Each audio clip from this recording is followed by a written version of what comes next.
Oke, silakan Kang Sesep.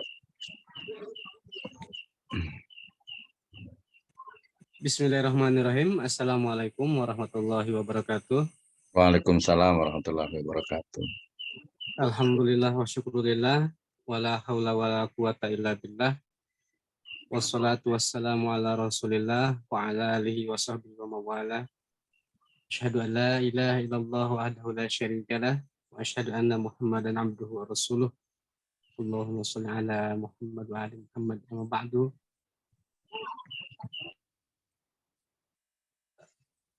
Kami mengucapkan selamat datang kepada para peserta kegiatan workshop penelitian kuantitatif yang dilaksanakan pada malam hari ini, Rabu malam, mulai dari pukul 20 sampai dengan 22 malam.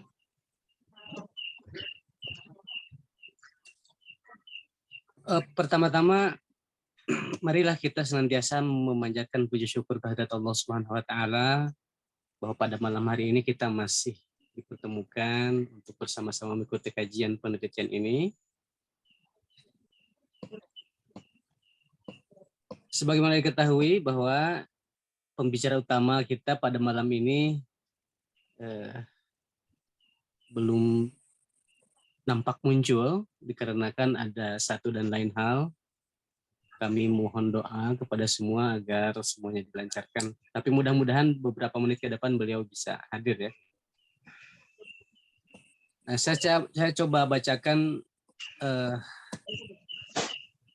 susunan acara kita pada malam hari ini. Yang pertama adalah pembukaan. Kita bersama-sama, marilah kita buka acara ini bersama-sama dengan membaca basmalah. Bismillahirrahmanirrahim. Bismillahirrahmanirrahim. Yang kedua, sebelum masuk ke pemateri utama, terlebih dahulu akan diberikan keynote speak oleh guru kita, Pak Profesor Dr. Abdurrahman Misno, MLI. Yang ketiga adalah pembicara utama yaitu Dr. Syahril, Magister Manajemen sendiri. Dan yang keempat adalah sesi tanya jawab. Atau tanya jawab ini bisa juga dilakukan di tengah-tengah penyampaian materi. Silahkan angkat tangannya atau tulis di kolom komentar. Nah, ada yang menarik yang akan kita bahas, yaitu berkaitan dengan penelitian kuantitatif. Nah, saya sendiri terus terang mungkin belum banyak berpengalaman di bidang ini. Jadi di sini sebagai moderator bukan berarti lebih mengerti, bukan berarti malah saya inilah yang mungkin yang bisa dikatakan paling junior di forum ini. Oleh karena itu, saya mohon maaf jika ada kekurangan di dalam penyampaian. Selanjutnya kita langsung saja kepada keynote speak kita, Bapak Profesor Dr. Abdurrahman Misno, untuk memberikan agar lebih mengerucut mengenai penelitian kita ini. Waktu dan tempat kami persilahkan. Baik, terima kasih. Sebelumnya kita ucapkan ahlan wa sahlan, selamat datang untuk pembicara kita.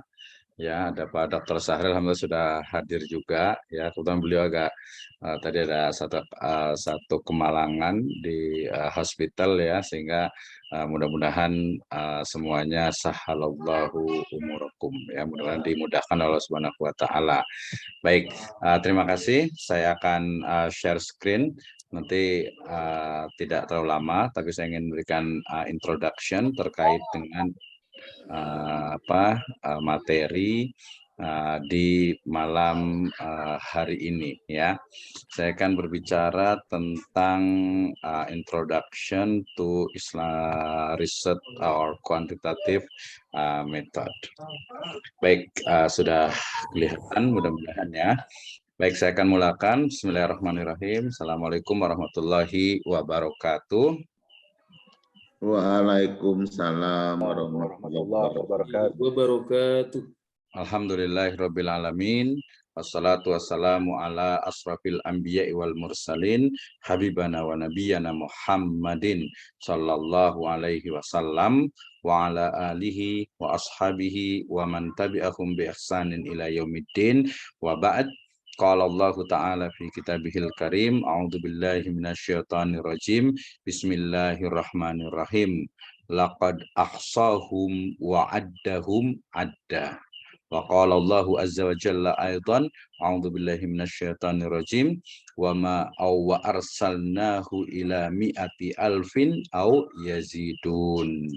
Wa qala yakni Rasulullah sallallahu alaihi wasallam fi riwayatin rawahul Bukhari, inna ahabbas siyami ilallahi siyamu Dawuda wa ahabbas salati ilallahi salatu Dawuda alaihi salam, kana yanamu nisfal laili wa yaqumu sulusahu wa yanamu sudusahu wa kana yasumu yauman wa yuftiru yauman. Wa qala aidan Rasulullah sallallahu alaihi wasallam fi riwayatin rawahu al-Baihaqi, idza tazawwajal abdu faqad kammala nasfa din atau nisfuddin falyattaqillaha fin nisfil baqi. Amma ba'd, fa in asdaqal hadits kitabullah wa khairal huda huda Nabi sallallahu alaihi wasallam. Alhamdulillah, syukrulillahi an'ama alaina. Syukrulillahi azza wa jalla alladzi an'ama alaina fi hadhil laila nastati an nabhas yata'allaq bi manhajul bahas, yakni fi kuantitatif riset. Terima kasih kepada seluruh peserta yang hadir pada kesempatan malam hari ini. Terima kasih utamanya jazakumullahu khairan kepada Dr. Sahril yang sudah menyempatkan waktunya ya di tengah kesibukan beliau untuk kita berdiskusi bersama terkait dengan quantitative research methodology. Saya hanya memberikan introduce terkait dengan latar belakang ya dari quantitative research approach ini. Yang pertama, ketika berbicara tentang metode penelitian atau ketika berbicara tentang penelitian, tentu saja kita awali dengan sebuah academic problem atau permasalahan akademik ya. Kenapa? Di sana ada social problem atau permasalahan sosial. Nah, masalah yang akan diteliti dalam sebuah penelitian, baik itu skripsi, tesis, disertasi ataupun penelitian lainnya, itu adalah terkait dengan permasalahan yang biasanya di sana muncul ada gap, yaitu adanya perbedaan teori dan juga implementasi. Ya, ini adalah gap problem ya, mudahnya seperti itu. Nah, kemudian permasalahan ini ya ketika sudah teridentifikasi ya, dia akan memerlukan adanya approach atau riset approach, memerlukan adanya pendekatan. Nah, pendekatan ini tentu saja kita mengenal ya based from the kind of data, ya berdasarkan jenis datanya kita mengenal ada istilah kuantitatif, ada istilah kualitatif, dan juga ada istilah mixed method.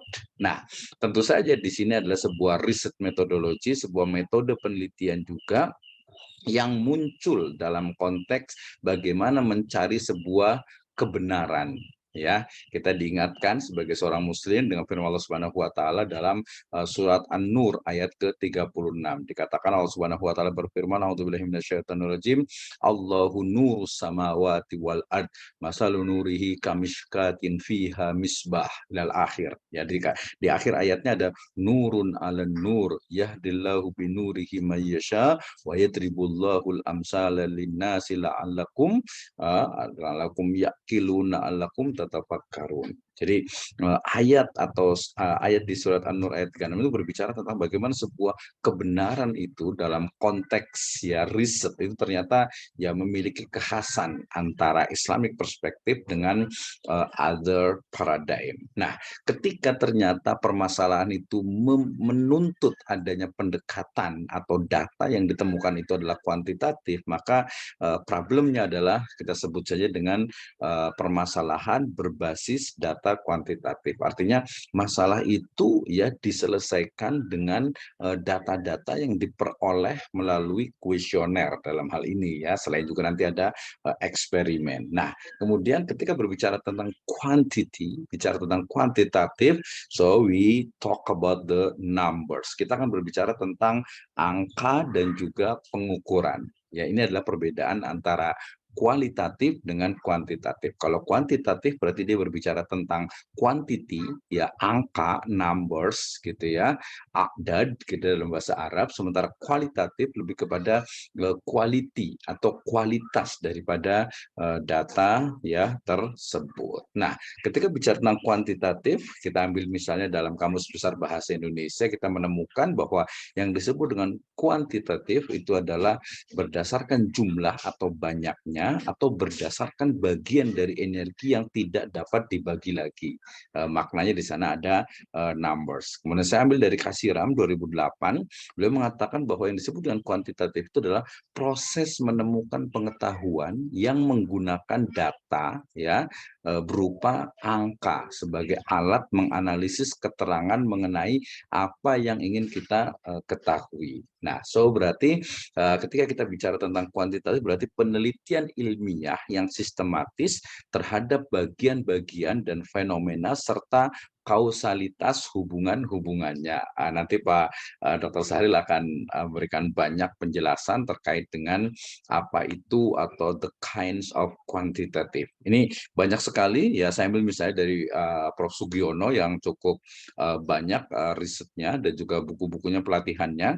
Beliau menyatakan bahwa yang disebut dengan metode penelitian kuantitatif itu adalah metode penelitian yang berdasarkan pada paradigma positivisme. Nah, ini teman-teman mungkin yang pernah belajar di S1 ataupun di S2, apalagi yang di PhD, di PhD pasti pernah belajar mengetahui tentang apa itu paradigma positivisme atau positivism. Ya, nah, kenapa? Karena kuantitatif ini digunakan untuk meneliti pada populasi.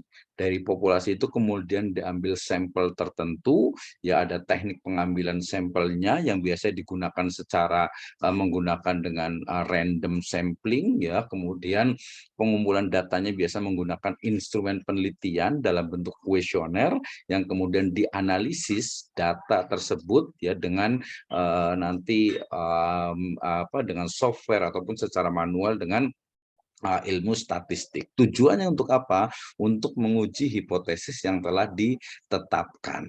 Nah, dari sini berarti kita paham nih ya. Di sini ada Pak Aziz ya. Terima kasih sudah jauh-jauh dari Bekasi gitu ya. Ketika bicara tentang kuantitatif berarti dia memang berbeda ya dengan kualitatif ya. Nah, secara keilmuan sebenarnya ya kita tidak bisa mengatakan kuantitatif lebih baik daripada kualitatif atau kualitatif lebih baik daripada kuantitatif, tidak. Tapi apa objek apa yang akan diteliti ketika dia berbicara tentang misalnya hubungan atau mungkin pengaruh atau mungkin dari sisi misalnya efektivitas ya.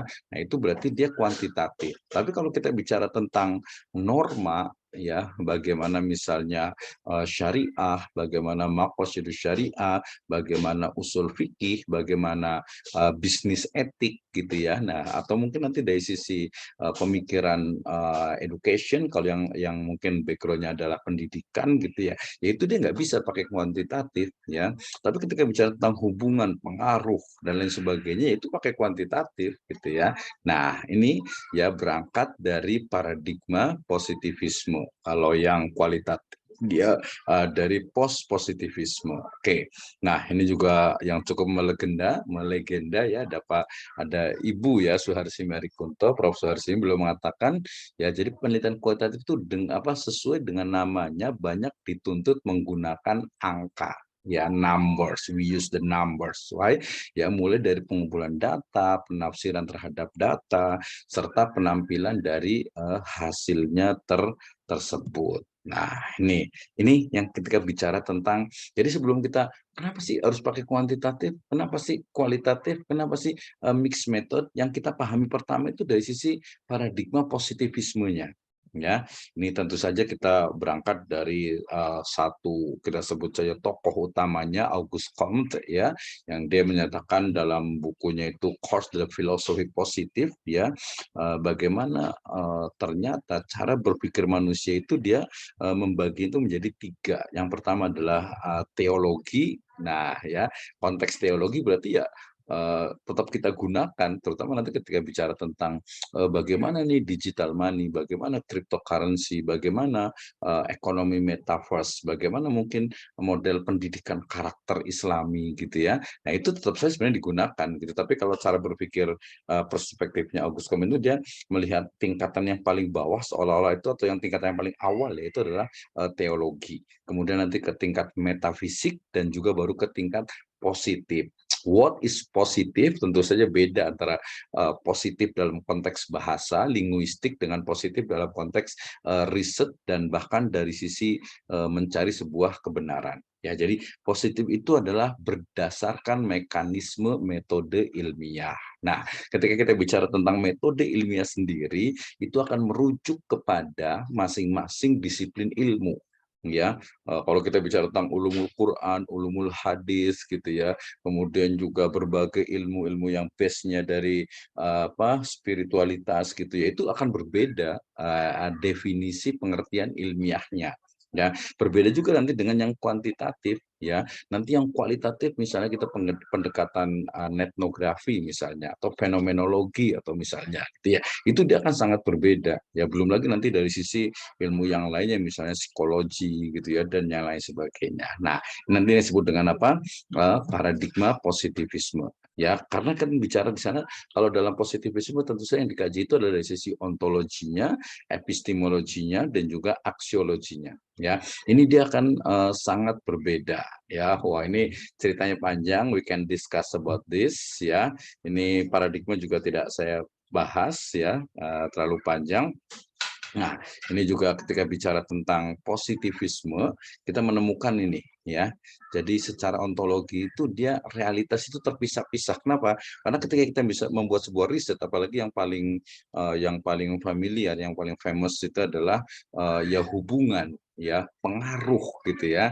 Jadi seolah itu dia memisah-misahkan gitu ya, memisah-misahkan. Kemudian juga ada independen, ada dependennya, eliminasi dari seluruh totalitas, kemudian juga ada dinamikanya ya secara epistemologi ada koherensinya, korespondensinya, generalisasinya sampai nomotetiknya. Aksiologinya bebas nilai, free values. Nah, ini tentu saja kemarin saya ikut salah satu workshop juga bersama Pak Ascarya, beliau senior researcher di BI ya, beliau dipengaruhi juga oleh pemikiran dari Pak Prof.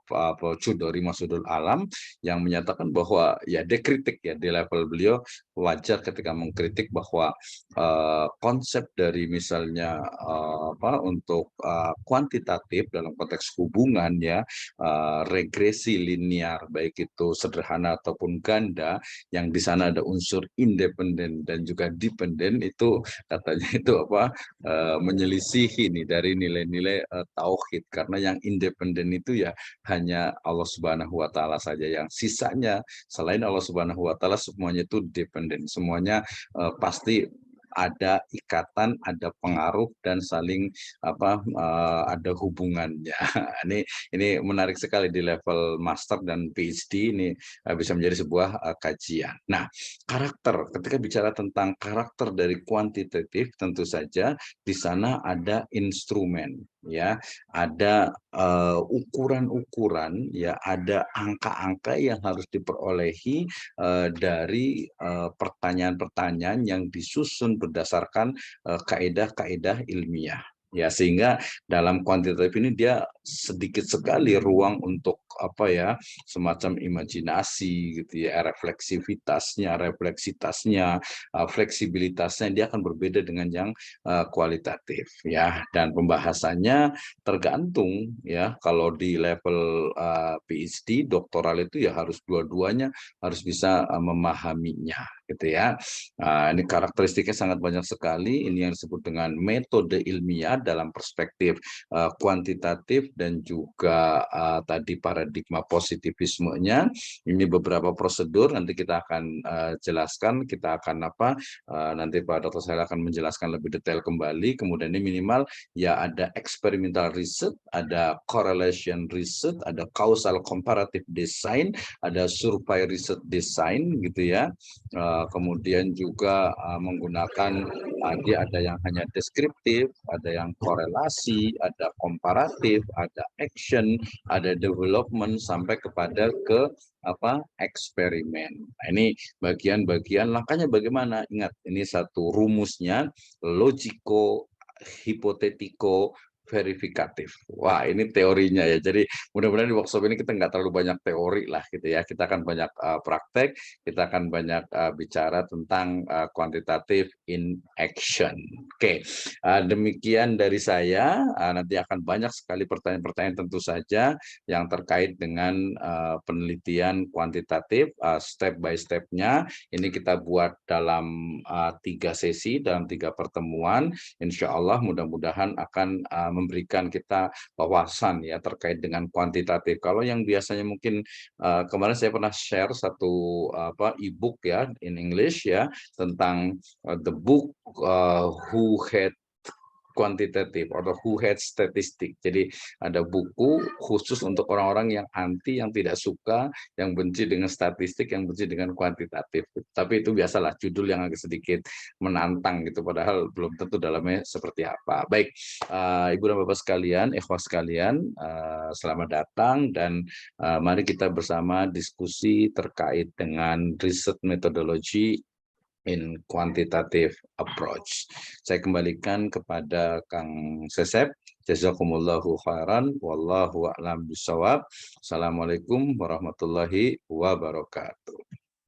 Waalaikumsalam. Waalaikumsalam warahmatullahi wabarakatuh. Demikian tadi telah kita dengarkan bersama-sama keynote speak dari Bapak Profesor Dr. Abdurrahman Misno, MSI. Untuk selanjutnya kita langsung saja kepada pemateri utama kita yaitu Bapak Dr. Syahril. Alhamdulillah beliau sudah nampak di antara kita. Dan sekali lagi kami mengucapkan selamat datang kepada para peserta yang baru bergabung. Kami ingatkan kembali untuk mempersiapkan alat tulis dan mempersiapkan pertanyaan-pertanyaan untuk diajukan. Pertanyaan ini nanti bisa ditunda sampai dengan akhir presentasi ataupun bisa ditanyakan pada saat pertengahan pembawaan materi. Ada sebuah ungkapan dari yang saya baca yaitu al-ilmu sajidun wal kitabatu qaiduhu. Qaid sujudaka bil hibali lal wasiqah. Jadi ilmu itu adalah buruan dan tulisan itu adalah pengekang. Jadi kekanglah buruanmu dengan tali yang kuat. Jadi sekali lagi saya ingatkan, siapkan alat tulis dan siapkan pertanyaan. Tanpa berlama-lama lagi, kita langsung ke materi utama kita mengenai penelitian kuantitatif yang akan dibawakan oleh Bapak Dr. Syahril MM. Kami persilahkan. Mangga Pak Dokter. Terima kasih. Bismillahirrahmanirrahim. Assalamualaikum warahmatullahi wabarakatuh. Waalaikumsalam warahmatullahi wabarakatuh. Innal hamdalillah nahmaduhu wa nasta'inuhu wa nastaghfiruh wa na'udzu billahi min syururi anfusina wa min sayyiati a'malina may yahdihillahu fala mudhillalah wa may yudlil fala hadiyalah. Asyhadu an la ilaha illallah wahdahu la syarikalah wa asyhadu anna Muhammadan abduhu wa rasuluh. Ma'bad. Sekali lagi saya ucapkan terima kasih kepada Bapak dan Ibu sekalian yang sudah menyisahkan waktunya untuk hadir di malam ini ya, ini termasuk lewat Isya ya Pak Misno ya, 8 mulainya. Tapi begitulah kalau menurut ilmu ya, lebih malam itu sebenarnya lebih bagus ya. Pak Ismail tidak mengantuk, ini gayanya sudah mulai mengantuk ya Pak Ismail juga nih. Oke, baik kawan-kawan sekalian. Untuk sesi pertama ini sebenarnya saya ingin lebih banyak ke arah diskusi ya. Diskusi, saya ingin tahu misalkan apa kendala-kendalanya. Sehingga selesai workshop ini minimal ya minimal sekali ya, Bapak dan Ibu bisa membuat sebuah penelitian kuantitatif dengan tepat dan benar tentunya. Ya, karena selama ini yang kita tahu, terutama yang menyangkut Islamic Study, ya, itu lebih banyak ke hal-hal sifatnya kualitatif. Ya, sering saya tanyakan, bahkan tadi menjelang maghrib saya ada sidang proposal ya mahasiswa. Ya, saya tidak sampaikan mahasiswa S2 di mana, saya sidang proposal. Itu terus terang saya tidak luluskan ya, Bapak dan Ibu ya. Saya tidak luluskan bukan karena apa? Ya, dia memakai bukan karena dia juga memakai pendekatan kualitatif, ya, bukan.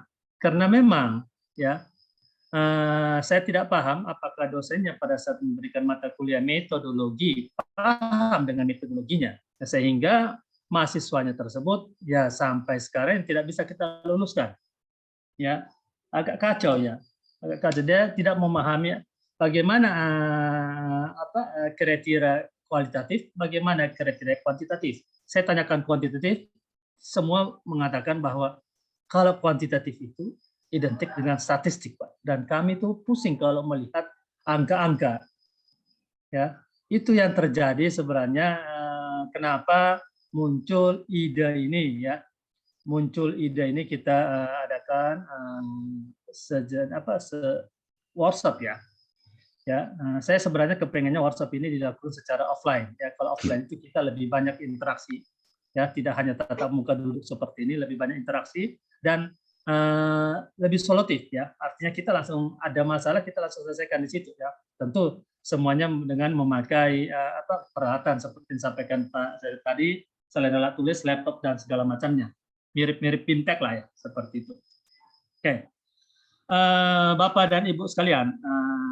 Kendala yang lain yang muncul ya sebelum saya masukkan ke kuantitatif, kendala yang muncul baik mahasiswa S2 maupun S3 ya, baik di kampus PTKIS maupun di PTKIN seperti selevel UIN, baik UIN Ciputat maupun UIN Bandung ya, karena saya kedua itu yang dekat dengan saya ya, itu masih bergelut di dalam kualitatif ya, pendekatan kualitatif.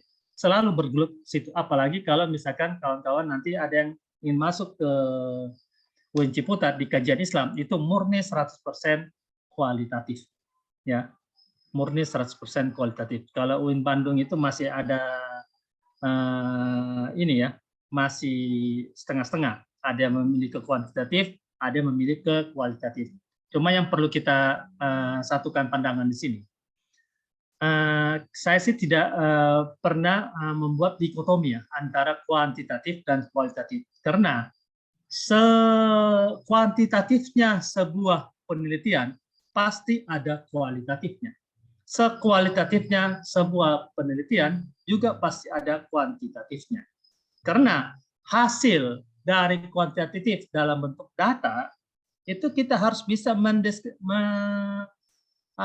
menjelaskannya dalam bentuk kalimat, apa makna dari kata itu tersebut. Ya, makanya kalau saya agak berbeda pendapat dengan para penulis-penulis yang mengatakan ini penelitian kuantitatif seperti ini, kualitatif seperti ini. Kalau saya lebih condong ke tidak mendikotomi ya. Karena yang seperti saya katakan tadi, sekuantitatifnya sebuah penelitian pasti ada kualitatifnya. Ya. Begitupun sebaliknya, sekualitatifnya sebuah penelitian pasti ada kuantitatifnya. Bagaimana mungkin angka yang dijadikan kesimpulan? Ya, pasti ya. Kalau dikatakan 5 baik sekali, tentu baik sekali itu seperti apa? Ya, itulah makna dari kualitatif, kuantitatif itu sendiri. Baik, Pak, saya sambil berjalan ini ya, mungkin saya ada yang ingin beri tanggapan sebelum mulai. Mungkin Pak Syukur, Pak Maki, saya ingin tanyakan kenapa tertarik untuk mengikuti workshop kuantitatif ini? Ya, itu pertanyaan mendasar saya, Pak. Nah, kenapa tertarik dengan kuantitatifnya? Ya, karena saya seperti yang saya sampaikan ke Pak Dr. Misno, saya ingin setiap workshop yang kita adakan, outputnya itu, capaiannya itu jelas.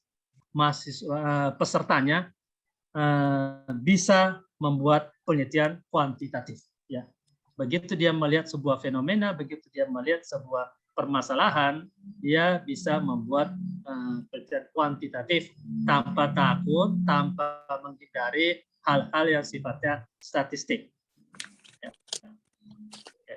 Silakan Bapak dan Ibu, saya beri kesempatan sebelum kita mulai. Pak Maki, mangga, silakan. Pak Maki dari mana? Pak Maki? Saya dari Pamekasan, Pak. Oh, jauh sekali Pak Maki. Ya, silakan Pak Ismail Maki.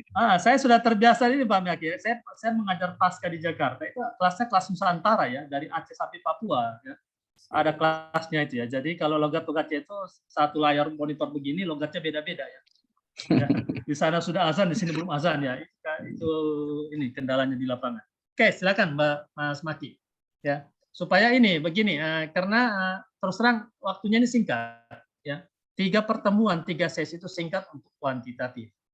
Ya makanya supaya dia goalnya jelas, ya saya minimal saya ingin tahu dari beberapa kawan-kawan kenapa misalkan mengambil workshop kuantitatif ini. Oke, silakan Maki dari Pamekasan. Oke. Pertanyaan Pak, terima kasih kepada moderator dan kepada Pak Dr. Abdul Isno, juga kepada Dr. Syahril yang sudah memberikan kesempatan waktu untuk berbagi ilmu. Pertanyaan Pak Dr. Syahril tentang mengapa saya ikut pelatihan ini, tentu karena saya ingin mempertajam tentang pengetahuan penelitian kuantitatif. Mengapa saya ingin mempertajam? Karena saya memang menemukan di lapangan sebagaimana yang Pak Syahril temukan. Saya kemudian mengajar, kemudian banyak juga anak-anak dalam bimbingan atau yang saya uji itu belum mampu membedakan penelitian kuantitatif dan kualitatif. Kemudian apa ilmu saya yang kurang ini? Karena tidak 1-2 saya lihat tentang kuantitatif. Oleh karena itu saya ingin mengaji lagi tentang kuantitatif itu seperti apa sih kriteria dan sebagainya. Karena takut saya menyalahkan mahasiswa itu, takut saya yang salah gitu.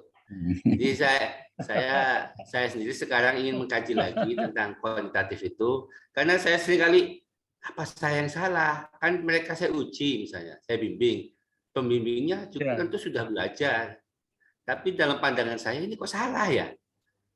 Saya baca-baca, sekarang lah di dunia ada, saya lihat di Facebook ada plan, saya mau mengkaji lagi ya. Barangkali apa yang di otak saya ini kemudian perlu di-refresh tentang apa itu kuantitatif. Kebetulan memang saya juga banyak ngajar di ya perguruan tinggi Islam yang seperti Pak Sari temukan, memang mayoritas kualitatif. Dan mengapa mereka kualitatif? Memang ada stigma terhadap angka-angka, di mana mereka punya pandangan angka itu susah, sehingga mengapa kualitatif? Karena asumsinya lebih mudah. Ya. Tapi ketika kualitatif pun menggunakan kadang-kadang judul-judul yang dalam pikiran saya ini judul kuantitatif kan gitu.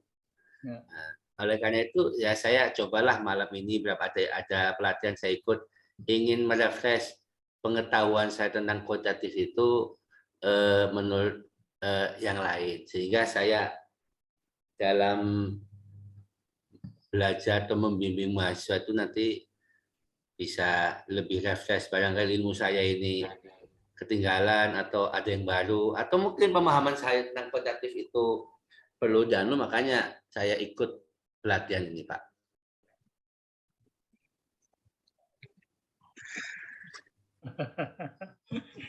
Oke, terima kasih Pak Maki. Sebenarnya apa yang disampaikan Pak Maki itu sama, hampir semua terjadi ya di beberapa kampus ya, Pak.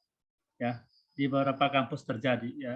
Padahal kalau kita ingin jujur saja ya, Pak, jujur saja ya. Yang paling mudah itu sebenarnya kuantitatif. Ya, yang paling mudah itu kuantitatif. Kenapa mudah? Nanti akan kita lihat Pak ya, dibanding kualitatif. Oke, saya izin men-share ya Pak. Atau masih ada satu lagi, Pak Slamet? Enggak, Pak Slamet? Satu lagi, Pak. Ya, baik. Terima kasih. Karena intinya di kuantitatif kita itu sesi kedua dan sesi ketiga, Pak. Ya. Di situ intinya, di situ statistik akan kita lihat, di situ bagaimana mengolah data, Ya. bagaimana membedakan apa itu hubungan, apa itu pengaruh, ya. Karena sering ya terjadi di lapangan itu dosen-dosen asal meng-ACC saja ya. Ada hubungan antara ini, ada pengaruh, kapan dilakukan eksperimen, pada saat hubungan A dan B itu dilakukan eksperimen, padahal itu salah ya. Ya, seperti itu ya terjadi di lapangan. Oke, Pak Slamet, mangga. Kalau bagi saya sih masalah angka-angka ya, matematika itu nggak jadi masalah. Range atau membuat angka-angka. Nah, ini yang jadi masalah, saya harus memahami perbedaan kuantitatif dan kualitatif. Ya. Karena memang saya belum meneliti. Jadi intinya sih mendalami aja. Ingin memahami. Oke. Terima kasih Pak Slamet. Oke, kita masuk ke sini. Ya, jadi untuk sesi ini seperti saya sampaikan ke Pak Misto, mungkin lebih kepada sesi ini Pak Misto ya. Ya, introduction ya. Sebenarnya ya Bapak dan Ibu sekalian. Intinya sebenarnya itu di pertemuan kedua dan ketiga. Ya minimal di pertemuan ketiga nanti kita sudah bisa membuat proposal tesis ya dalam bentuk kuantitatif ya. Oke, karena yang masuk semuanya yang S2 ya Pak Misno ya. Ya, rata-rata S2 ke atas.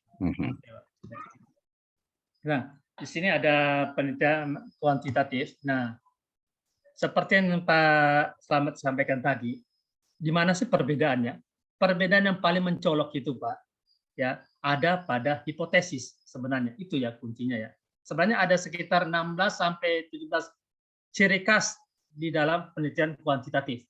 Tapi salah satu yang paling menonjol yaitu hipotesis. Ya. Dari hipotesis ini kita bisa melihat ya Pak.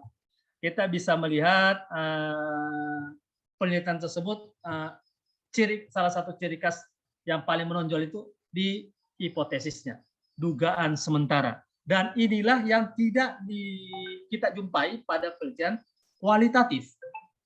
Ya. Kalau kualitatif itu, Pak, artinya kalau misalkan Bapak dan Ibu ingin melihat sebuah gunung itu isinya apa saja, ya, maka gunung itu diledakkan. Setelah diledakkan, kita pilih, ya, mana mineral, ya, misalkan emas, perak, yang mengandung unsur-unsur batu, pasir, dan segala macamnya. Setelah itu kita reduksi datanya. Jadi sedemikian rumitnya itu kualitatif sebenarnya Pak dibanding kuantitatif. Nah, kalau kuantitatif kita sudah fokus dari awal. Ya. Kita sudah fokus dari awal karena dari awal itu sudah ada hipotesis, Pak. Kita berangkat dari hipotesis. Kesimpulan di bab terakhir nanti itu menjawab hipotesis tadi. Jadi ada arahnya, Pak, ya. Ada arah yang jelas. Kalau di kualitatif ya, itu tidak ditemukan arahnya, Pak. Jadi mungkin saja hipotesisnya ada di akhir ya. Mungkin saja berubah dengan jalan. Tidak usah beginilah. Misalkan kalau kita kalau di dalam data ya, teknik mengumpulkan data, misalkan dalam bentuk wawancara ya.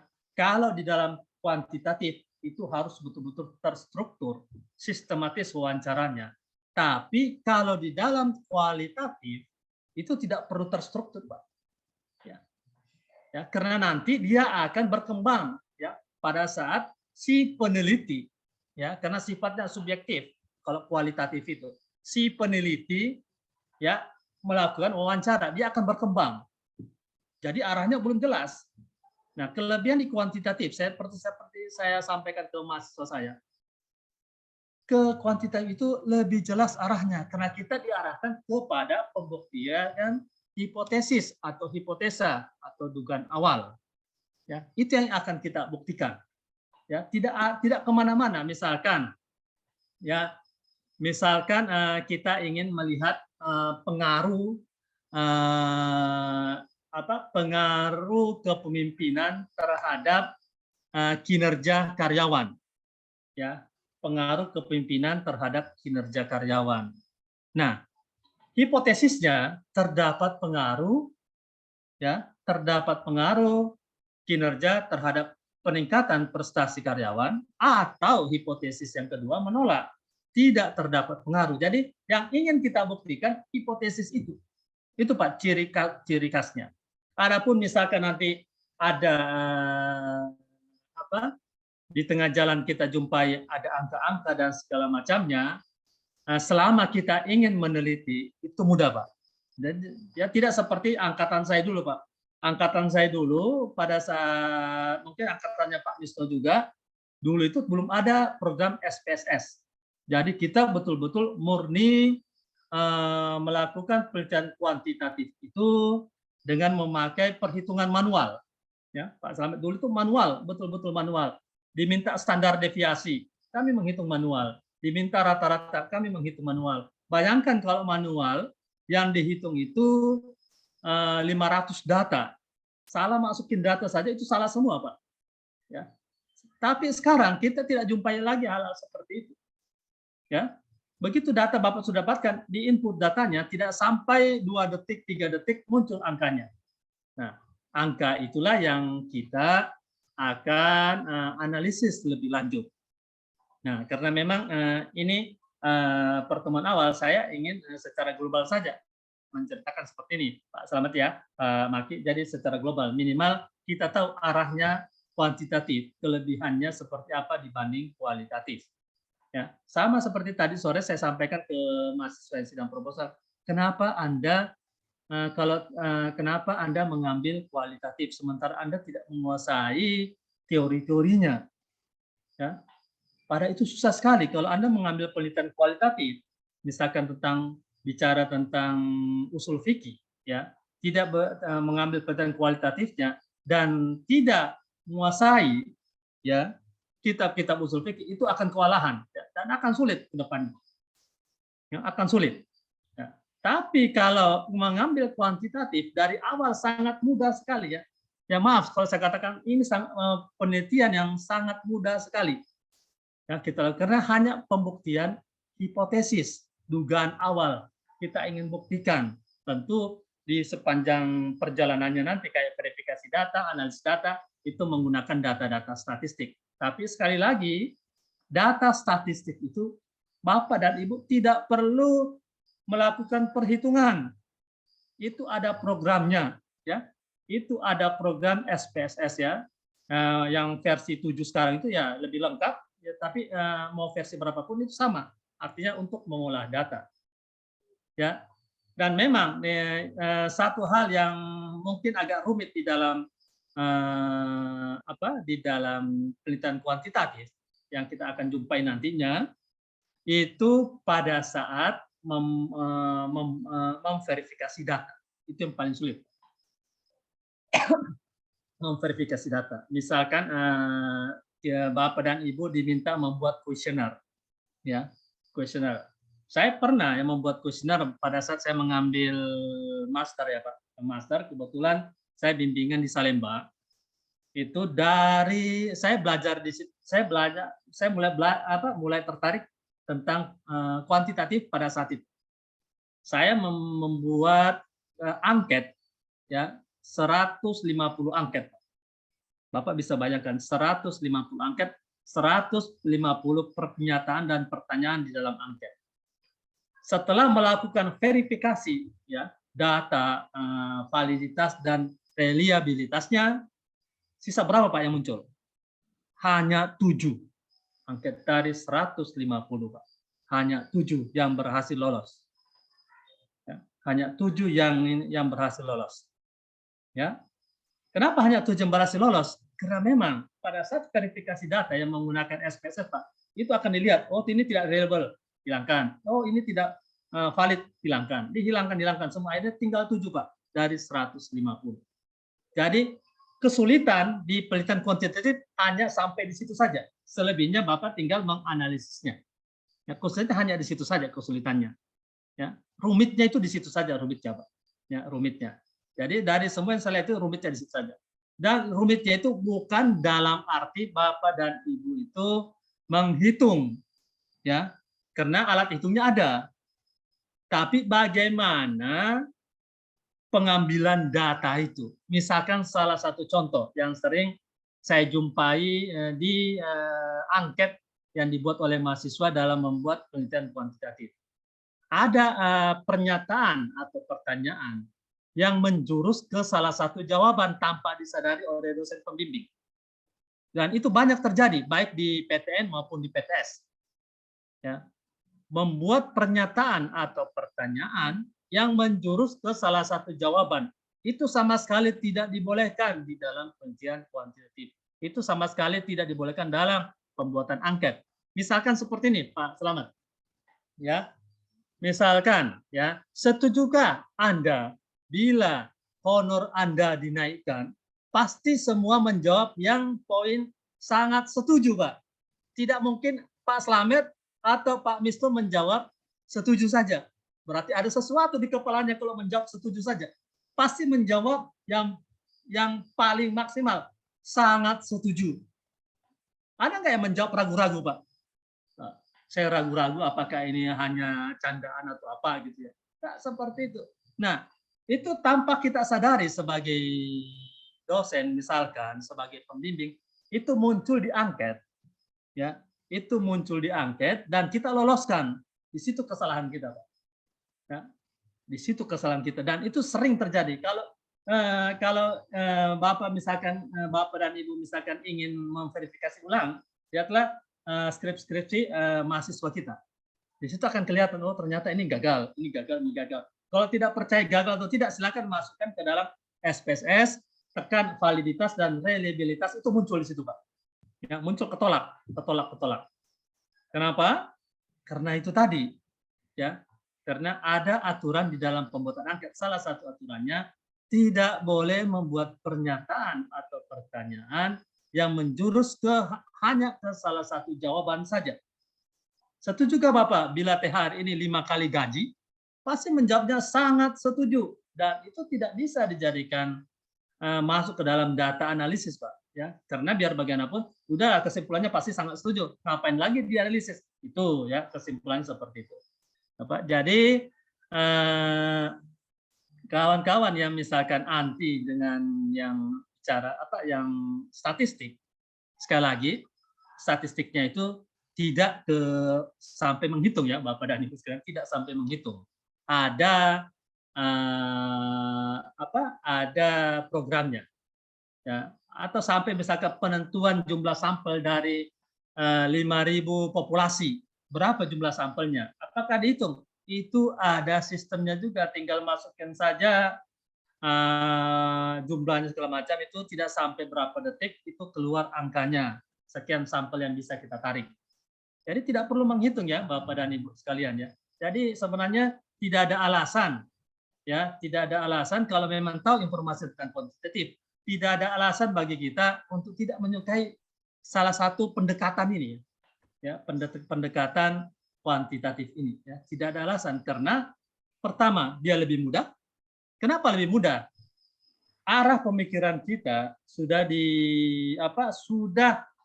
diarahkan ke salah satu tujuan, yaitu pembuktian hipotesis. Titik. Hanya sampai ke situ saja. Dibuktikan hipotesis itu atau dugaan sementara itu. Apakah diterima atau ditolak? Ya.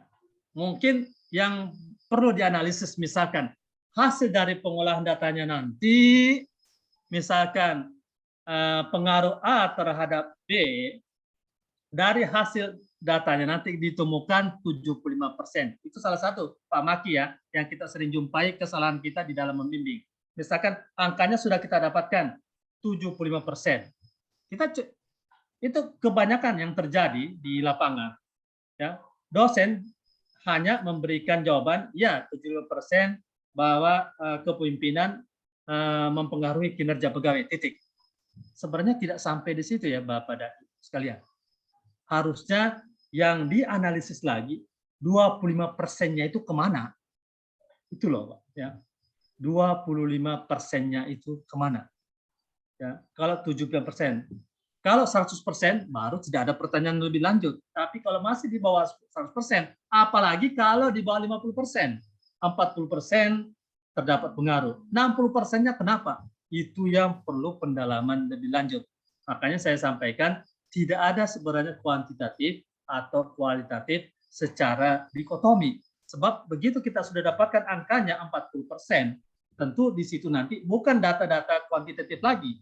Kita akan melakukan wawancara, observasi dan segala macamnya. Kenapa cuma 40% pengaruhnya? 60% itu kemana? Ya, 60% itu kemana? Nah, di situ yang banyak kita jumpai. Oke, itu pengantar ya Pak Misto ya, masih pengantar-pengantar, minimal memacu kita supaya di sesi selanjutnya nanti itu kita tahu bahwa oh ternyata ini ya yang menarik di dalam penelitian kuantitatif itu sendiri. Oke. Nah, variabel ya, variabel sesuatu yang berubah-ubah, yang berbentuk apa saja ditetap oleh peneliti untuk dipelajari. Nah, Bapak dan Ibu sekalian, saya sering jumpai di mahasiswa kita, ya, di mahasiswa kita, atau mungkin kita pernah mengalami juga pada saat mengambil S1, ya, itu sulit mencari yang dikatakan variabel. Ya. Kenapa? Karena di dalam buku apapun, buku cetak apapun, tidak pernah dikatakan kenapa dikatakan variabel. Belum pernah ada satu buku pun yang menerangkan kenapa dikatakan variabel. Seharusnya kalau filosofinya tahu variabel itu, mahasiswa kita gampang mencari variabel. Gampang sekali. Variabel itu berasal dari kata variasi atau sesuatu yang berubah-ubah. Sesuatu yang berubah-ubah itulah yang kita katakan variabel yang bisa diteliti. Kalau tidak berubah, tidak bisa diteliti, Bapak dan Ibu sekalian. Ya, meja di depan saya ini, laptop di depan saya ini, ya, besok saya simpan di ruangannya Pak Misno, ya, minggu depan saya simpan di ruangannya Pak Maki, ya, bulan depan saya simpan di Pak Selamat. Apakah berubah laptopnya? Tidak berubah. Ya, bukan variabel, dia tidak bervariasi. Tapi kalau misalkan Pak Misno hari ini kinerjanya 100% sempurna, ya, besok ada masalah, turun kinerjanya 50%, ya, lusa naik lagi 75%, berarti itu kinerjanya itu Pak bervariasi, berubah-berubah. Nah, itu yang dikatakan variabel. Kepemimpinan rektor kita misalkan, kepemimpinan perusahaan atau kepemimpinan kepala sekolah, ya, itu kan bermacam-macam kepemimpinannya Pak. Ada kepemimpinan yang otoriter, kepemimpinan ini itu juga dikatakan variabel karena dia bermacam-macam, berubah-ubah. Ya, prestasi siswa di sekolah atau prestasi mahasiswa kita, setiap mahasiswa berbeda prestasinya, ya, bermacam-macam. Itu yang dikatakan variabel. Nah, kalau semua hal itu kita bisa pahami variabel itu, ya, kenapa dia dikatakan variabel, kenapa dia bisa diteliti, maka sangat mudah membuat sebuah penelitian. Salah satu contoh misalkan Bapak dan Ibu, kemarin saya pernah mengadakan workshop seperti ini juga. Saya berikan, karena memang pada saat workshop itu hampir semua guru, ya, hampir semua guru pesertanya, saya sampaikan begini Bapak dan Ibu sekalian, kalau pusing membuat sebuah penelitian, lihatlah sebuah gedung sekolah. Ya, Bapak dan Ibu, lihatlah sebuah gedung sekolah. Keluarkan semua apa yang ada di gedung sekolah tersebut. Keluarkan kepala sekolahnya, keluarkan gurunya, keluarkan siswanya, keluarkan tenaga OB-nya, keluarkan orang tuanya, semuanya ada di situ. Unsur-unsur itu ada. Berikutnya keluarkan sarprasnya, keluarkan apanya lagi, sistemnya, ya, keuangannya dan segala macamnya. Dari situ kita berpikir apa yang diteliti nih. Apakah semua diteliti? Ya tidak. Ya, makanya ada namanya batasan masalah di dalam penelitian kuantitatif. Ya, kita batasi supaya tidak melebar kemana-mana. Oke, kita ingin teliti tentang bagaimana guru dan siswa. Ya, apa variabel guru di situ? Apa variabel siswanya? Variabel siswa misalkan kita tarik variabelnya. Salah satu variabel siswa prestasi siswa. Kenapa dikatakan variabel? Karena masing-masing siswa itu pasti berbeda, ya, pasti berbeda prestasinya. Ya, pasti berubah-ubah juga prestasinya. Ya, guru juga. Guru dalam mengajar kinerjanya pasti berbeda-beda. Guru A dan B itu pasti berbeda kinerjanya. Jangankan terhadap guru yang lain, terhadap dia sendiri pun bisa berubah semangatnya. Pagi semangatnya masih semangat ini karena memang masih fresh, siang sudah mulai kendor, sore sudah mulai ngantuk. Ya seperti itu, dia berubah-ubah. Makanya itulah yang dikatakan variabel. Nah, kembali ke yang tadi, kita ingin meneliti tentang guru dan siswa. Apanya yang akan kita lihat? Variabelnya. Kita menarik untuk siswa, kita ingin melihat variabel, salah satu variabel siswa prestasinya. Salah satu variabel guru kompetensinya. Karena macam-macam guru itu kan berbeda kompetensinya. Oke, maka kita buatlah sebuah penelitian, ya, hubungan antara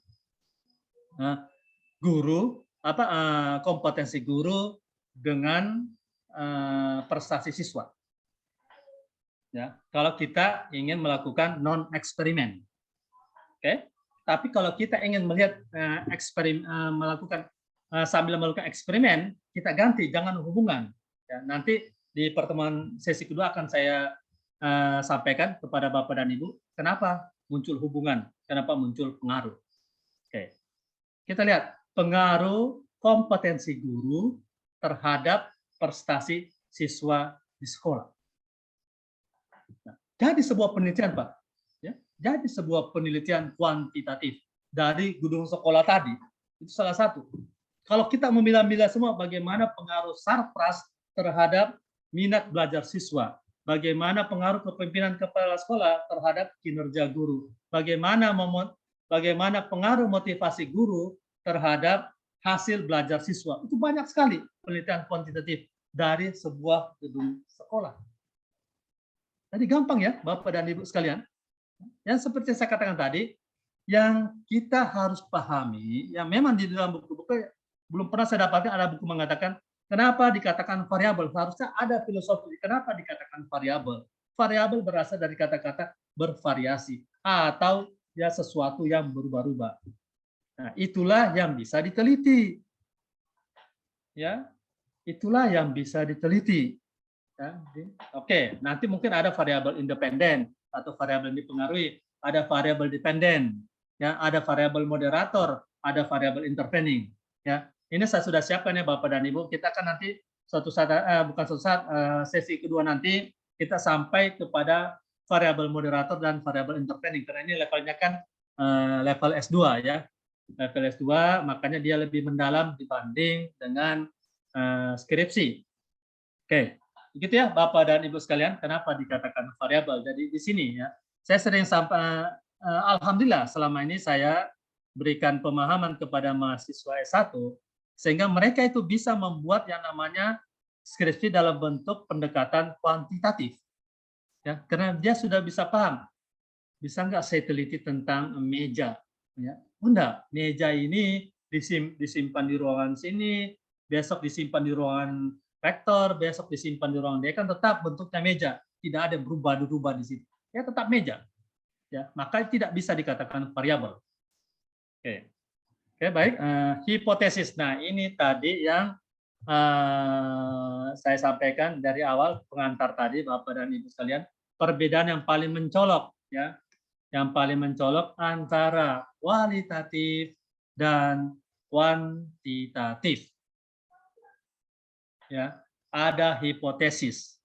Ya, biasanya saya berikan alternatif solusi ini kepada mahasiswa yang mungkin secara kasarnya tertolak proposal di sidang simpronya ya, sidang proposalnya, karena dia mengambil kualitatif tapi tidak menguasai isi, tidak menguasai metode, hanya mengambil data. Jadi Pak Maki, yang sering saya dapati di mahasiswa kita itu banyak mahasiswa yang lebih kepada menghafal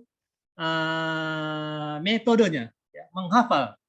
Misalkan pada saat langkah kedua pengumpulan data melalui kuesioner, melalui wawancara, observasi dan sebagainya. Begitu sidang, ya baik sidang simpro, saya tanyakan. Kenapa Anda mengambil data dan untuk apa data itu Anda ambil? Itu tidak bisa dijawab. Ya. Coba Bapak dan Ibu silakan tanyakan kepada mahasiswa kita. Ya, Anda mengambil data ini gunanya untuk apa? Ya, mungkin karena dilihat skripsi sebelumnya pengumpulan data, dia kumpulkanlah data, tapi dia tidak paham data itu dia gunakan, dia ambil untuk apa, dia gunakan bagaimana, itu dia tidak paham.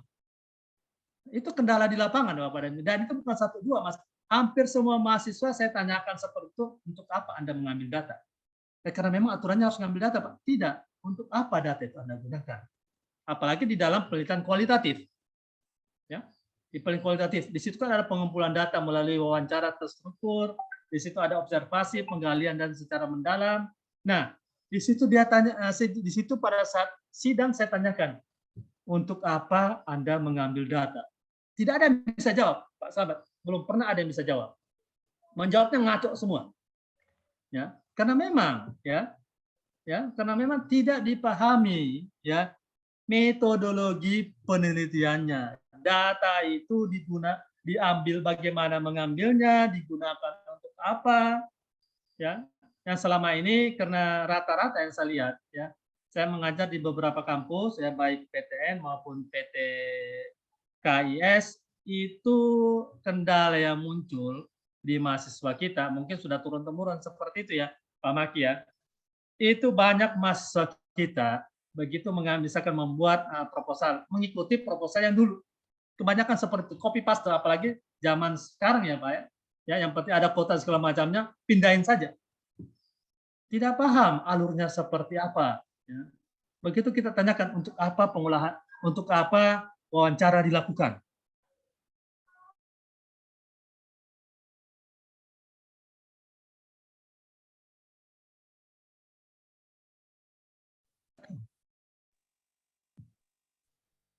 Oke, saya kira internet saya bermasalah, Pak Misnu. Oke, silakan lanjut lagi. Oke, Lanjut Pak Dokter. Oke, Bapak dan Ibu, yang saya sampaikan malam ini akan saya ulang di sesi berikutnya. Cuma ini untuk supaya Bapak dan Ibu sudah mulai paham arah kita kemana untuk kedepannya, untuk sesi berikutnya ya. Minimal secara gamblang, secara keseluruhan saya berikan secara global ya. Nah, proses penelitian kuantitatif ya, ini yang berbeda dengan proses penelitian kualitatif, karena di sini Bapak dan Ibu pasti juga sering menjumpai atau mungkin kita sering melakukan kesalahan di situ ya Pak ya, sering melakukan kesalahan di situ. Kesalahannya di mana? Coba kita lihat yang tadi sebentar ya.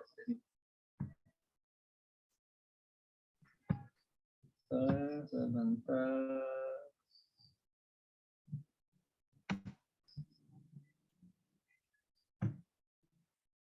Oke, nah rumusan masalah kita di landasan teori ya.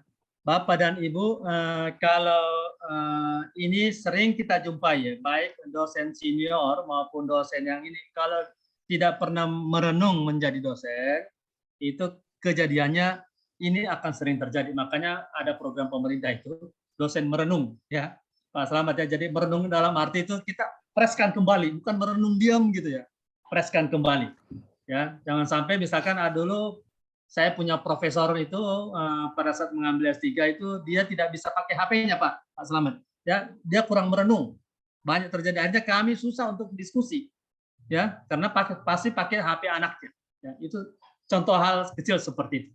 Nah, ada satu hal ya, karena hipotesis tadi kita ini sudah ya sedikit banyak sudah saya sudah saya sampaikan, masalah juga ada di landasan teori ya, Bapak dan Ibu sekalian.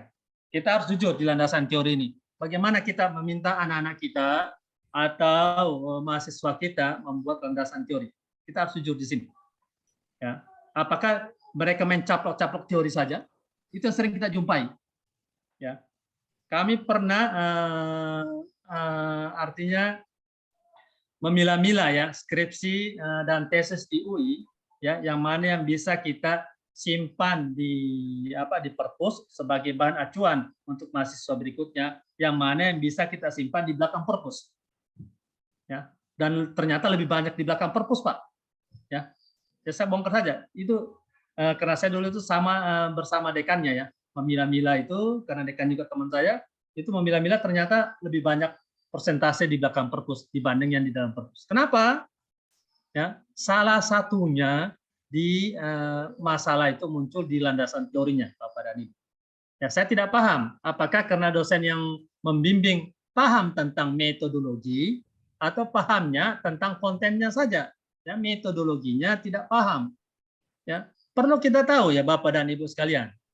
Penelitian kuantitatif itu sifatnya deduktif. Dari sifatnya yang umum ke khusus, itu ciri khasnya. Jadi dia piramid terbalik. Kalau kualitatif, induktif.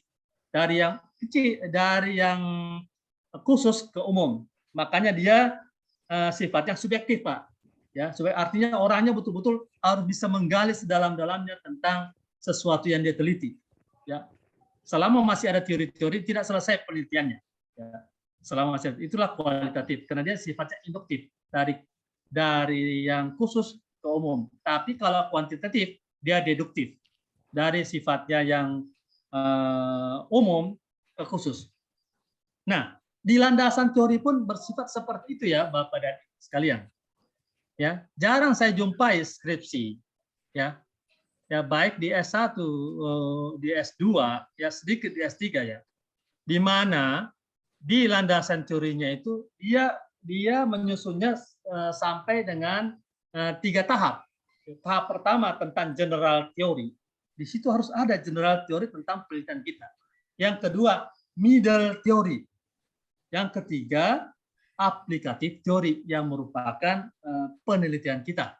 Itu ya Bapak dan Ibu ya.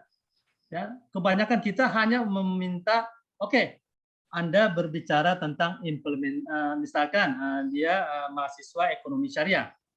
Oke, mengambil tesis tentang implementasi akad musyawarah dalam produk pinjaman di perbankan syariah. Oke, implementasi produk musyawarah atau jual beli di dalam produk pinjaman bank syariah. Nah, disusunlah semua ya, disusunlah semua teori-teori tentang teori-teori tentang implementasi musyawarah,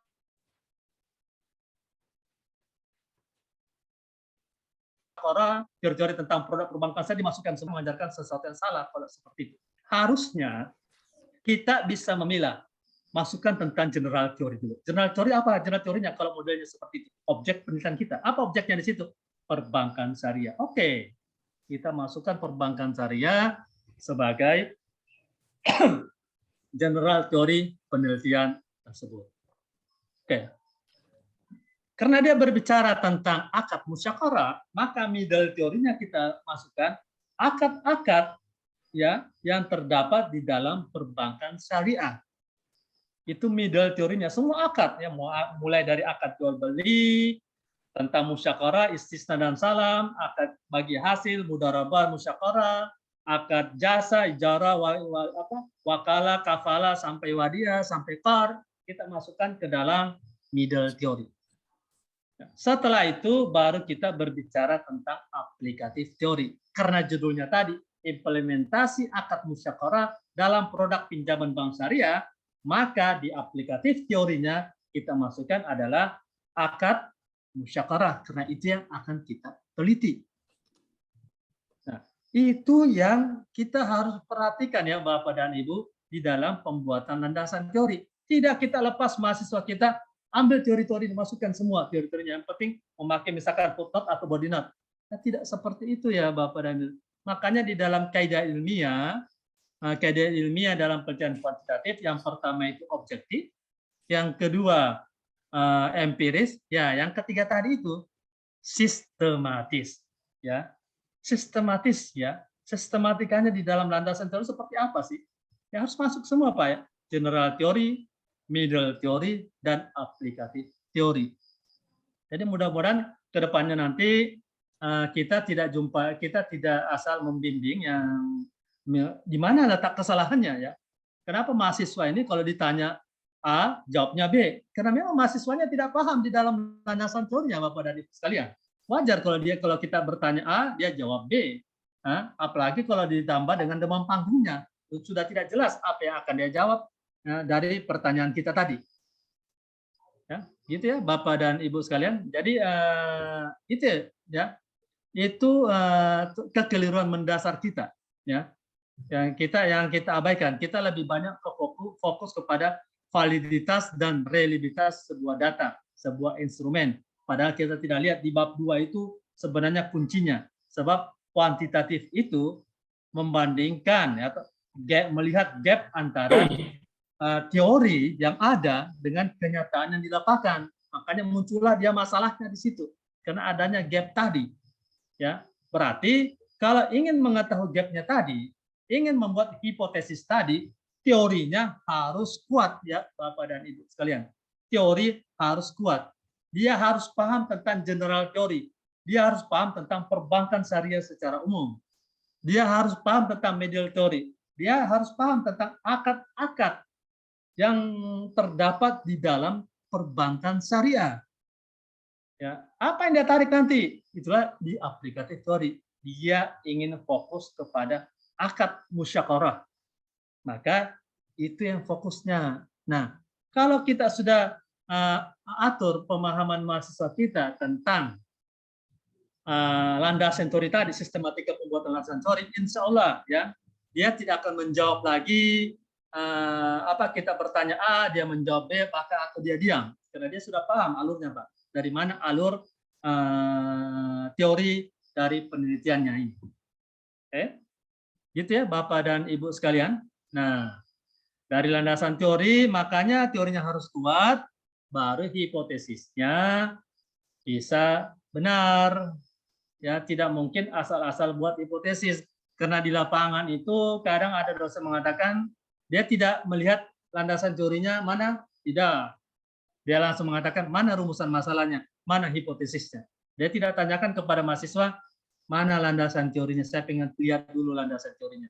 Dibukalah harusnya landasan teorinya. Oh, pola pikir mahasiswa saya seperti ini. Berarti kalau pola pikir mahasiswa saya sudah masuk ke dalam 3 hal ini, mudah untuk membuat hipotesis.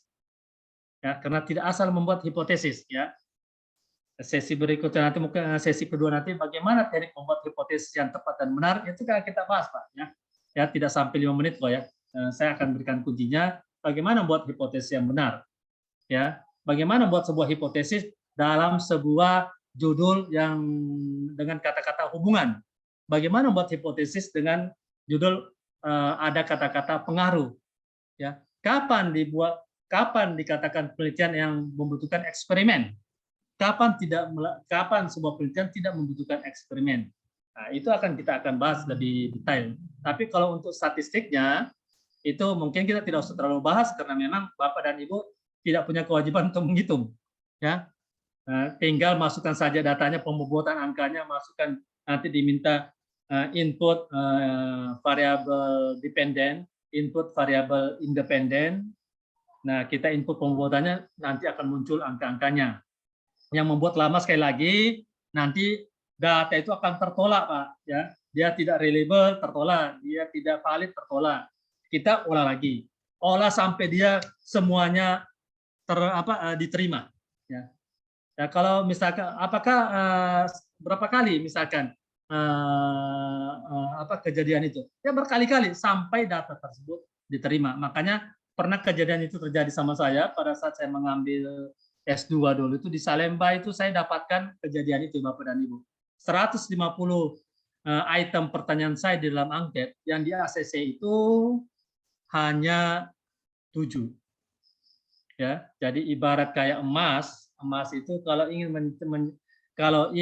mendapatkan betul-betul emas murni 24 karat itu melalui tahapan demi tahapan sampai benar-benar didapatkan murni. Itu kata-kata dari salah satu profesor pembimbing saya pada saat saya agak down. Bayangkan bagaimana tidak down.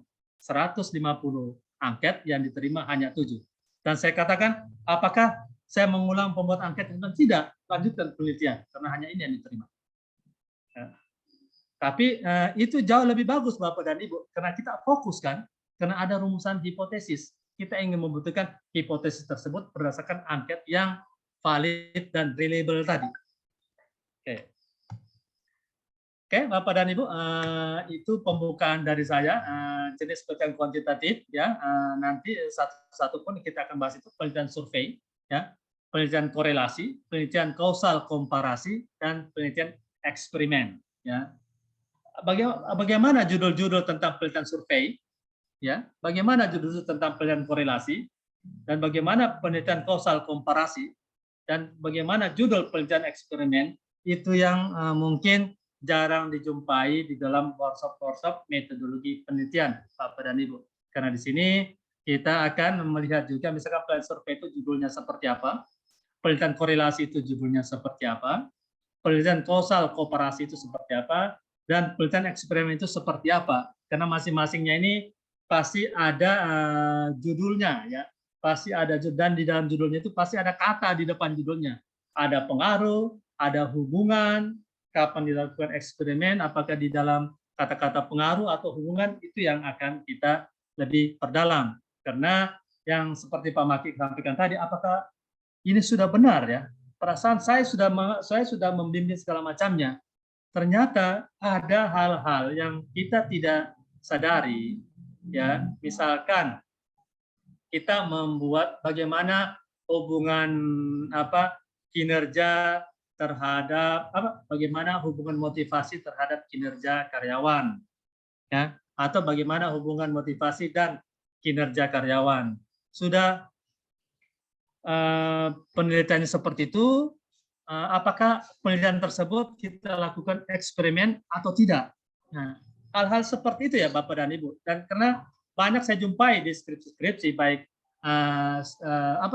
skripsi maupun tesis, itu banyak saya jumpai, padahal judulnya di situ hubungan antara A dan B, tapi dia melakukan eksperimen. Itu salah ya, bukan keliru, itu salah ya, salah metodologinya. Harusnya ya yang melakukan eksperimen itu adalah sesuatu yang kita betul-betul berpengaruh, makanya kata-katanya bukan hubungan, pengaruh antara A dan B, ya, pengaruh antara A terhadap B, ya, seberapa besar pengaruhnya kita lakukan eksperimen di situ. Oke, itu pembukaan dari saya Bapak dan Ibu sekalian. Pak Misno, itu pembukaan. Mudah-mudahan di pembukaan ini kita lebih tertarik. Ternyata yang dikatakan penelitian kuantitatif itu seperti itu ya. Makanya banyak kita jumpai mahasiswa kita bingung. Ya. Kenapa mahasiswa kita bingung? Karena kita juga bingung, Pak. Karena kita juga bingung ya. Sama-sama bingung di situ ya. Kita tidak paham betul.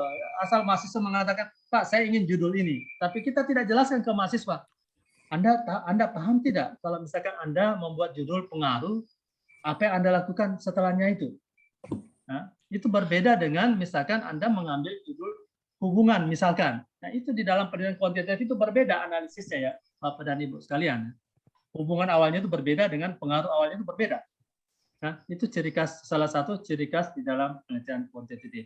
Tapi apapun namanya, dibanding kualitatif, kalau boleh diminta, saya lebih condong kepada kuantitatif. Karena kuantitatif itu sejak awal itu pola pikir kita, pemahaman kita, atau arah kita itu sudah difokuskan kepada pembuktian hipotesis. Nah, yang kita ingin buktikan hipotesis, bukan yang lain. Ya, apakah hipotesis 1 atau hipotesis 2, atau apakah hipotesis yang diterima atau hipotesis yang ditolak. Hanya itu di dalam penelitian kuantitatif. Tapi sebelum membuat, saya review kembali, tapi sebelum membuat hipotesis tadi, ya, landasan teori kita itu betul-betul harus benar dan menyeluruh Bapak dan Ibu. Tidak bisa kita minta ke mahasiswa cari buku-buku tentang musakarah. Semua buku-buku tentang musakarah dimasukkan teori-teorinya di situ. Cari buku tentang ini, masukkan semua teorinya. Tidak seperti itu. Itu namanya kita tidak membimbing mahasiswa kita melepas mahasiswa kita. Ya, Bapak dan Ibu sekalian, ya, seperti itu. Jadi misalnya Nah, sama dengan kalau masuk di rumah makan Padang, ya disiapkan semuanya di atas meja, semuanya langsung dilahap semuanya, ya itu tidak terstruktur, tidak sistematis seperti itu ya Pak Misto ya. Semuanya masukkan aja, keluar dari rumah makan Padang sakit perut. Ya. Sakit perut ya, seperti itu ya. Jadi seperti itu ya Bapak dan Ibu sekalian. Insya Allah saya punya target di sesi terakhir minimal kita masing-masing sudah bisa membuat, ya walaupun singkat waktunya, kita bisa membuat yang tesis dalam bentuk pendekatan kuantitatif. Ya, kalau mengenai konten isinya, mungkin Bapak dan Ibu itu lebih menguasai dibanding saya ya Bapak dan Ibu sekalian ya. Misalkan usul fikihnya seperti apa, perbandingan mazhabnya seperti apa, itu Bapak dan Ibu lebih kuasai. Cuma mungkin saya lebih masuk kepada yang sifatnya metodologinya ya, itu ya Pak Misto ya. Kalau Pak Misto saya angkat tangan karena beliau itu sangat kuat ya di dalam pemahaman fikih dan ininya. Kalau segi kontennya ya saya angkat tangan. Ya, memang saya lebih fokus di statistik dan metodologi ya, yang berbau-bau angka ya. Saya lebih suka Pak Slamet yang pasti-pasti saja ya. Jadi 1 tambah 1 2, jangan 1 tambah 1 2 plus 0 0 0 0, banyak nolnya. Oke, sekian dari saya Pak Misto. Ya, siap. Terima kasih. Oh ya Pak Misto, mungkin saran dari saya Pak Misto ya, apakah untuk sesi berikutnya kita bisa mulai jangan jam 8 ya Pak? Mungkin bisa dimulai jam 19.00 supaya tidak kemalaman. Terserah peserta yang lain, karena ini kan sudah masuk pesertanya ya. Iya, supaya betul, bisa selesai 2 jam gitu ya Pak. Karena saya lihat ini sudah mau 9:30 ya. Iya, betul. Ya nanti mungkin kita ini kan kita akan survei gitu ya. Soalnya kalau kalau jam 19 itu biasanya agak sedikit ini waktu sholatnya itu agak terganggu gitu. Iya, masih waktu sholat. Karena ini berarti lebih bagus gitu ya Pak ya. Iya, ini kebanyakan juga dari Indonesia bagian barat gitu ya. Jadi nggak terlalu ke Nusantara sekali. Oke, nanti Pak Taufik ingin mau bertanya, nanti juga sebenarnya saya juga akan bertanya pertanyaan awal dan mungkin nanti akan diulang lagi yang selalu menjadi kadang kurang paham gitu. Mungkin nanti setelah mungkin Pak Taufik dulu nih, kayaknya mau bertanya, silakan Pak Taufik Hudaya nih. Silakan dokter duluan deh, dokter. Yaudah. Oke. Saya sedikit aja, nanti ke Pak Sahril juga nggak apa-apa nanti. Jadi gini Pak Dr. Sahril nih, sebenarnya ini walaupun saya orang kualitatif, tapi tadi betul nggak ada dikotomi ya, karena saya juga kebetulan ngajar statistik juga sempat juga gitu ya, sempat ngajar kuantitatif juga. Jadi tapi mungkin kadang gitu memang mungkin boleh dijelaskan ke kami nih, nanti pertanyaan ini saya ulang lagi gitu ya untuk di sesi berikutnya, walaupun nanti akan dijawab juga. Jadi step by step untuk penelitian kuantitatif. Misalnya, saya punya judul, misalnya itu yang gampang saja lah, yang kita satu-satu dulu aja, pengaruh gitu ya. Jadi misalnya pengaruh, misalnya dari mulai pengaruh corporate culture, budaya organisasi, dan kepemimpinan ya, leadership terhadap kinerja karyawan. Nah, yang saya ingin ketahui adalah dari mulai awal tadi sebenarnya udah ada, cuma saya masih belum yakin gitu tahapannya itu seperti apa sampai mungkin sampai ke kuesionernya dulu gitu ya, sampai dapat kuesioner dan dibagikan tuh. Jadi ada berapa tahapan di situ sampai nanti mungkin pertanyaan berikutnya nanti itu di SPSS-nya. Nanti kan kalau di SPSS kan tinggal di datanya dimasukkan. Jadi ada berapa tahapan dan seperti apa tahapannya nih untuk kuantitatif. Jadi pengaruh corporate culture dan leadership terhadap kinerja karyawan. Itu aja dulu. Silakan Pak Dr. Sahril, mungkin bisa dijelaskan. Oke. Berarti ini sebenarnya pertanyaannya ini Pak Dr. Misto ini harus di sesi kedua ya Pak. Karena tanpa ditanyakan pun itu di sesi kedua itu ini akan kita bahas. Cuma mungkin nanti pembahasannya itu karena ini menyangkut siapa yang saya hadapi, yang dihadapi ini kan rata-rata yang tesis ya. Betul, Berarti dan itu kualitatif. lebih mendalam dibanding dua Betul. variabel yang misalkan pengaruh X1-nya tadi apa, X1 terhadap Y. Mhm. Ya, mungkin nanti pengaruh X1, X2 terhadap Y melalui Z, misalkan seperti Betul. itu. Jadi di situ nanti ada variabel intervening atau variabel mediator ya, yang memperkuat Y-nya tadi. Ya, jadi saya belum bisa jawab di sini, Pak Misto. Ya, karena tahapannya juga nanti itu pasti, apalagi nanti dia masuk ke statistik. Ya, Betul. ini akan kita bahas nantinya pada saat sesi berikutnya ya, Pak. Karena tidak bisa langsung ke ini. Tapi kalau dikatakan nanti misalkan tahapan apa saja, sebenarnya kalau di dalam teknik penulisan kuantitatif dan kualitatif, misalkan kampusnya Pak Maki dengan kampus saya, biasanya itu berbeda, Pak. Ya, berbeda teknik ininya ya, penyusunannya ya. Ada misalkan dia tidak butuh apa? Dia tidak butuh penelitian relevan, ya. Ada yang menggunakan penelitian relevan, misalkan, ya. Nah, satu hal lagi ya, Pak, karena saya karena masih awal, saya ingin menyinggung tentang penelitian relevan, ya. Banyak dari kita, karena saya maaf saja, saya jalan ke UIN Jogja, saya pasti ke perpusat, Pak. Saya ke mana? Ke UI itu saya ke perpusat juga. Nah, di situ ada penelitian relevan, ya. Ada beberapa kasus saya dapatkan, ya, penelitian relevan itu hanya dimasukkan saja di dalam bab, tidak dianalisis. Seharusnya di bagian bab analisis itu harus ada perbandingan hasil analisis kita dengan kesimpulan penelitian yang relevan. Apakah sama? Kalau samanya di mana? Karena butuh analisis di situ, Pak. Atau dia berbeda, dan perbedaannya letak di mana, atau bahkan dia bertentangan, dan pertentangannya di mana. Nah, disitulah sebenarnya posisi penelitian relevan. Jadi penelitian relevan itu jangan sampai nanti mahasiswa kita lebih condong hanya memasukkan saja. Ya, karena saya mengatakan masukkan 5 penelitian terdahulu. Ya, kita masukkan saja, mereka masukkan saja tanpa dianalisis kesimpulan penelitian terdahulu. Ya, contoh kasus misalkan, kalau penelitian terdahulu melihat sebuah, misalkan bicara tentang loyalitas, ya, mau loyalitas nasabah atau apapun itu, misalkan pengaruh brand image, ya, terhadap pengaruh brand image dan kualitas layanan terhadap loyalitas nasabah. Ya, hampir sama dengan judulnya Pak Misno tadi kan, beda nama variabelnya saja. Ya, bagaimana pengaruh brand image dan kualitas layanan terhadap loyalitas nasabah.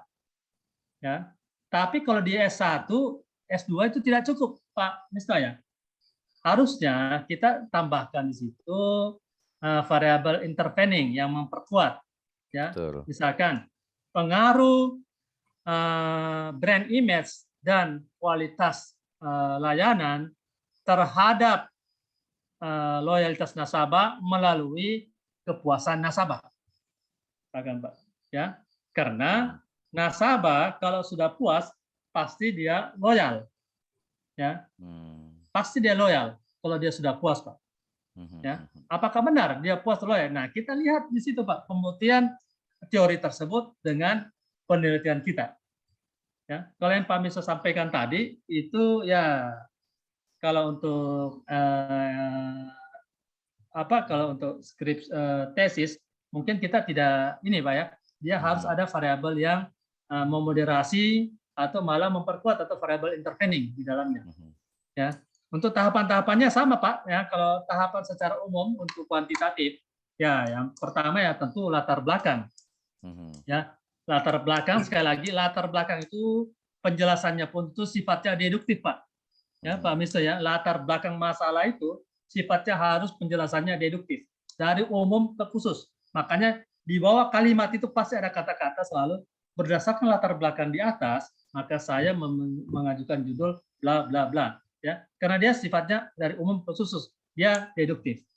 Dari latar belakang tersebut muncullah kerangka masalah atau batasan masalah, ya, yang umumnya dalam bentuk pertanyaan, ya. Walaupun sering kita jumpai juga dalam bentuk pernyataan. ya, dalam bentuk pernyataan. Nah, setelah itu baru masuk ke hipotesis, Pak ya. Nah, hipotesis ada juga di beberapa kampus sebelum kerangka hipotesis dia tujuan penelitian. Tujuan itu menjawab kerangka masalah tadi. Baru hipotesis. Jadi tergantung dari kampusnya masing-masing. Untuk kita yang jelas, hipotesis pasti kita tempatkan ya, di dalam bab 1 tadi. Ya. Setelah itu ada beberapa kampus yang penelitian relevan ditempatkan di setelah itu, dan juga ada beberapa kampus yang tempatkannya karena bicara yang tahapan ini, ada beberapa kampus yang menempatkan relevan tadi di bab 3, Pak. Ya, di bab 3 ada di situ, Pak ya, ada. Tempat saya mengajar ada salah satu kampus yang relevan, penelitian relevan itu ditempatkan di bab 3. Saya nggak ngerti kenapa sampai ada di bab 3. Ya. Oke. Setelah itu masuk di bab 2 teori, Pak. Ya, di bab 2 teori yang seperti saya sampaikan tadi, di bab 2 tahapan di bab 2 itu 3 hal pokok itu jangan sampai kita lupakan. Ya, jangan sampai kita lupakan 3 hal pokok itu. Jangan asal masukkan semua teori, itu kesalahan ya. Itu kesalahan dari kita ya. Jangan salahkan mahasiswa kalau tidak paham. Ya, Pak. Mahasiswa, karena kebanyakan mahasiswa itu akhirnya kalau dia tidak paham tentang pembuatan landasan teori, dia hanya menghafal saja, Pak, berdasarkan literatur yang dia baca. Literatur berasal dari skripsi yang lain atau tesis yang lain. Ya, dia harus berbicara di landasan teori bagaimana sebuah general teori, bagaimana sebuah middle teori, bagaimana sebuah aplikatif teori, harus ada di dalam bab 2. Ya. Kenapa? Itu karena landasan teori itu mendukung hipotesis tadi, benar atau salah landasan teorinya. Ya. Setelah itu masuk ke bab 3 kalau bicara tahapannya, Pak Mister ya. Masuk ke bab 3, di situ diuraikan bagaimana metodologinya, pendekatan apa yang diambil, metode apa, karena pendekatan, metode, dan teknik itu beda. Ya. Pendekatan, metode, dan teknik itu beda. Ada pendekatan yang benar itu pendekatan kuantitatif atau pendekatan kualitatif. Ya, teknik, ya, yang paling sulit itu di teknik ya, Pak. Ya, kayak teknik kita misalkan memakai wawancara dan segala macamnya, instrumennya dalam bentuk apa. Ya, setelah itu datanya itu dalam bentuk data primer atau data sekunder, masuk di situ, setelah itu masuk ke analisis. Nah, banyak kita jumpai juga di analisis itu kita asal menganalisis Bapak dan Ibu ya, karena kalau Bapak dan Ibu misalkan mereview lagi skripsi atau skripsi mahasiswa kita yang telah lalu itu, pasti kita jumpai juga di analisis itu sering langsung menganalisis saja. Padahal dia di sidang mungkin minimal oleh 4 dosen. Ya, seharusnya mungkin di situ tidak terjadi kesalahan karena di situ ada 4 kepala yang melihat skripsi tersebut. Tapi anehnya itu bisa lolos. Harusnya yang dianalisis di situ lihat di bab 1. Di bab 1 ada kerangka masalah, itu yang dianalisis, jangan menganalisis yang lain. Ya. Ada masalahnya. Kenapa cari masalah yang lain yang dianalisis? Itu yang sering saya tanyakan kalau di sidang. Kenapa Anda menganalisis yang lain sementara Anda sudah tentukan masalah saya ini. Masalah saya dalam mencari jodoh hanya cantiknya. Kenapa pada saat menganalisis yang dianalisis malah kayanya? Ya, seperti itu logikanya ya, Bapak dan Ibu sekalian. Begitupun di dalam kesimpulan dan saran. Kesimpulan itu intinya dalam kuantitatif itu menjawab, menyimpulkan semua hasil dari dugaan sementara, pembuktian dari dugaan sementara tadi. Oke, begitu Pak Mister ya. Untuk detailnya ya kita siap-siap ya, siap-siap nanti di sesi berikutnya, karena di sesi berikutnya itu kita tidak gamblang seperti ini. Di situ lebih kita sistematis bagaimana sampai bagaimana kita itu bisa membuat judul ya, tidak asal membuat judul, tapi bagaimana kita memakai kata-kata pengaruh misalkan, hubungan atau yang lainnya ya, itu banyak sekali ya. Itu akan menentukan analisis apa yang kita gunakan. Oke, siap. Terima kasih Pak Dokter. Silakan Pak Maki. Terima kasih. Pertama, saya minta rujukan Pak. Tadi Bapak menjelaskan ada 16 ciri penelitian kuantitatif. Kalau bisa nanti di bukunya apa biar saya. Ya, Pak. Nanti Itu bukan berdasarkan buku Pak ya. Jadi bukan di buku, itu berdasarkan yang kita amati di dalam ini, di dalam di dalam kasus-kasus penelitian kuantitatif ya. Nah, nanti akan kita buktikan. Artinya itu ada di slide berikutnya. Ya, misalkan salah satunya itu kita ingin lihat begini. Dalam sebuah kasus itu sudah bisa kita tentukan ini kuantitatif pasti. Ya, gitu loh Pak. Ya, karena berdasarkan ciri-ciri. Salah satu cirinya tadi itu ada hipotesis. Itu kuantitatif pasti. Ya. Jadi nanti ada kasih slide-nya ya. Ada Pak. Nah, nanti sesi terakhir pun itu semua slide kita kasih Pak ya. Itu banyak slide. Jangan bosan-bosan membacanya Pak. Yang kedua, pertanyaan kedua, apakah dari judul sebuah penelitian itu kita sudah bisa memastikan ini kuantitatif atau kualitatif? Bisa Pak. Ya.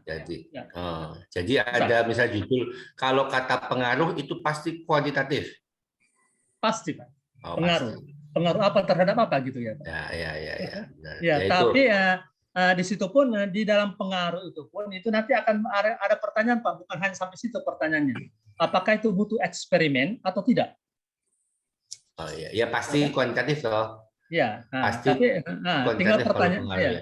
tinggal pertanyaannya apakah butuh eksperimen atau tidak? Ya, karena ada pertanyaan lebih lanjutnya setelah itu. Oke. Ya. Soalnya itu pernah ada saya debat dengan teman itu, pengaruh itu dia judulnya pengaruh kualitatif, saya bilang enggak, ini harus kuantitatif. Iya. Nanti kita lihat Pak, biasanya dia lebih kelihatan di variabel yang dipakai Pak ya, variabel yang dia pakai di situ ya. Oke, nanti akan ini Pak, akan banyak judul yang akan kita lihat, bukan hanya pengaruh dan hubungan saja, masih banyak yang lain tentang penelitian kuantitatif. Tapi dengan melihat 16 cirinya tadi, itu bisa kita tahu, oh ternyata salah satu ciri kuantitatif dari hal ini bisa kita lihat, oh ini penelitian kuantitatif. Iya. Ya saya soalnya pernah berdebat itu tentang judul. Ketika dari judul sudah saya katakan ini kuantitatif. Kemudian kolega saya bilang, tidak mesti kalau pengaruh itu kuantitatif. Oh, saya bilang ya panjang dan lebar. Kemudian ya sudahlah, saya tidak mau panjang lebar. Makanya saya ingin mengaji lagi kuantitatif itu apa cirinya, sehingga ketika saya mengatakan kalau pengaruh itu pasti kuantitatif. Sama halnya begini Pak. Ya, sama halnya misalkan di dalam penelitian kuantitatif kita pasti dihadapkan kepada jumlah sampel yang kita ambil dari populasi. Tapi di lapangan Pak, pada saat kita membimbing mahasiswa, kadang misalkan sampelnya itu bukan di atas 1000, sampelnya hanya 75. Apakah kita menggunakan rumus penentuan jumlah sampel Pak? Kadang kalau di bimbingan, terutama bimbingan saya itu saya bilang ambil semua 70-nya. Ya, ambil semua. Karena tidak ada yang mengatur juga di situ Pak. Cuma kan namanya penelitian kuantitatif itu mengeneralisir semuanya Pak. Ya, dengan kondisi mengeneralisir. Hanya makanya kita mengambil menyarankan kepada mahasiswa kita ambil semua datanya. Ya, kecuali kalau 1000 kan susah ngambil datanya, silakan memakai rumus untuk penentuan sampelnya. Jadi ada hal seperti itu Pak yang di lapangan kita akan hadapi. Ya, pasti Pak Maki pada saat membimbing pun kalau dihadapkan 1000 mahasiswa tidak mungkin diambil 1000-nya Pak. Bukan 1000 mahasiswa, 1000 data pasti memakai sampel. Tapi kalau dihadapkan di bawah 100 data, ya di situ kan muncul perdebatan karena memang di dalam buku juga tidak ada yang mengatur gitu Pak ya. Kalau di bawah 100 data apakah memakai ini? Ya, tidak ini sama sekali tidak ada ya. Ada juga misalkan kita mengambil kesimpulan di situ ada 40 data. Ya, oh ini tidak valid, ini bisa nanti tidak bisa mengeneralisir penelitian ini di kondisi-kondisi yang lain. Gitu ya Pak Maki. Tapi soal nanti kita ini Pak ya. Nah, saya akan berikan nanti bagaimana yang perdebatan. Bukan hanya Pak Maki yang berdebat ya. Saya pernah berdebat juga masalah pengaruh tadi. Apakah pengaruh itu hanya di kuantitatif saja? Apakah pengaruh juga bisa di kualitatif? Kualitatif. Nanti itu ada ininya Pak. Ada salah satu contoh kasusnya ya. Terutama dalam hal variabelnya. Oke. Variabel dependent dan dependent. Yang terakhir Pak. Jangan terakhir Pak, kita masih ada 2 sesi, Oke. jadi masih banyak. Terakhir tadi saya masih belum nanya tuh. Sebuah item itu kan gugur oleh SPSS, dikatakan valid dan reliable. Ini Ya, Pak. sama SPSS katakan valid dan atau tidak reliable. Suaranya putus-putus. Itu kan tadi yang Bapak Oke. Sebuah item itu dikatakan valid dan tidak valid oleh SPSS. Tadi kan Bapak menjelaskan karena kalimatnya menjurus pada jawaban. Ya. Atau sebuah item itu tidak valid atau oleh. Tapi kalau oleh SPSS itu kan berdasarkan jawaban, Pak. Kira-kira logikanya gimana, Pak ya? Apa karena jawaban yang jawab sama itu banyak semua atau gimana? Sebuah item itu gugur oleh SPSS dikatakan tidak valid itu gimana, Pak? Begini Pak, biasanya kalau yang selama ini saya lakukan itu sebelum kita input datanya ke dalam pembuatan datanya ke dalam SPSS, kita itu ini dulu Pak, secara manual kita periksa dulu, ya, secara manual kita periksa dulu. Karena memang kan di dalam pembuatan angket itu kan tidak asal buat angket ya Pak ya, Pak Maki ya. Jadi kita mereview kembali dulu mana yang bisa dimasukkan dan mana yang tidak. Ya, adapun di dalam SPSS itu sendiri, misalkan dia tertolak, itu kelihatan Pak tertolaknya yang di mana, tertolaknya di situ Pak. Dia variabel mananya yang tertolak di situ Pak.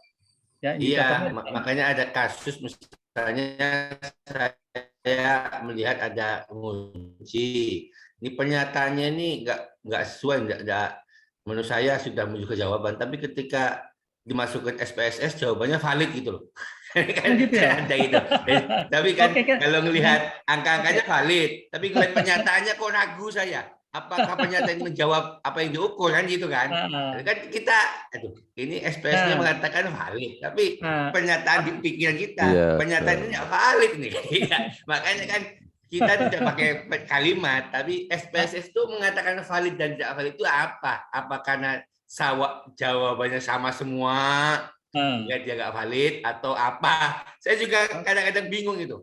Ini kalimatnya ini menurut otak ini salah, tapi SPS mengatakan valid gitu.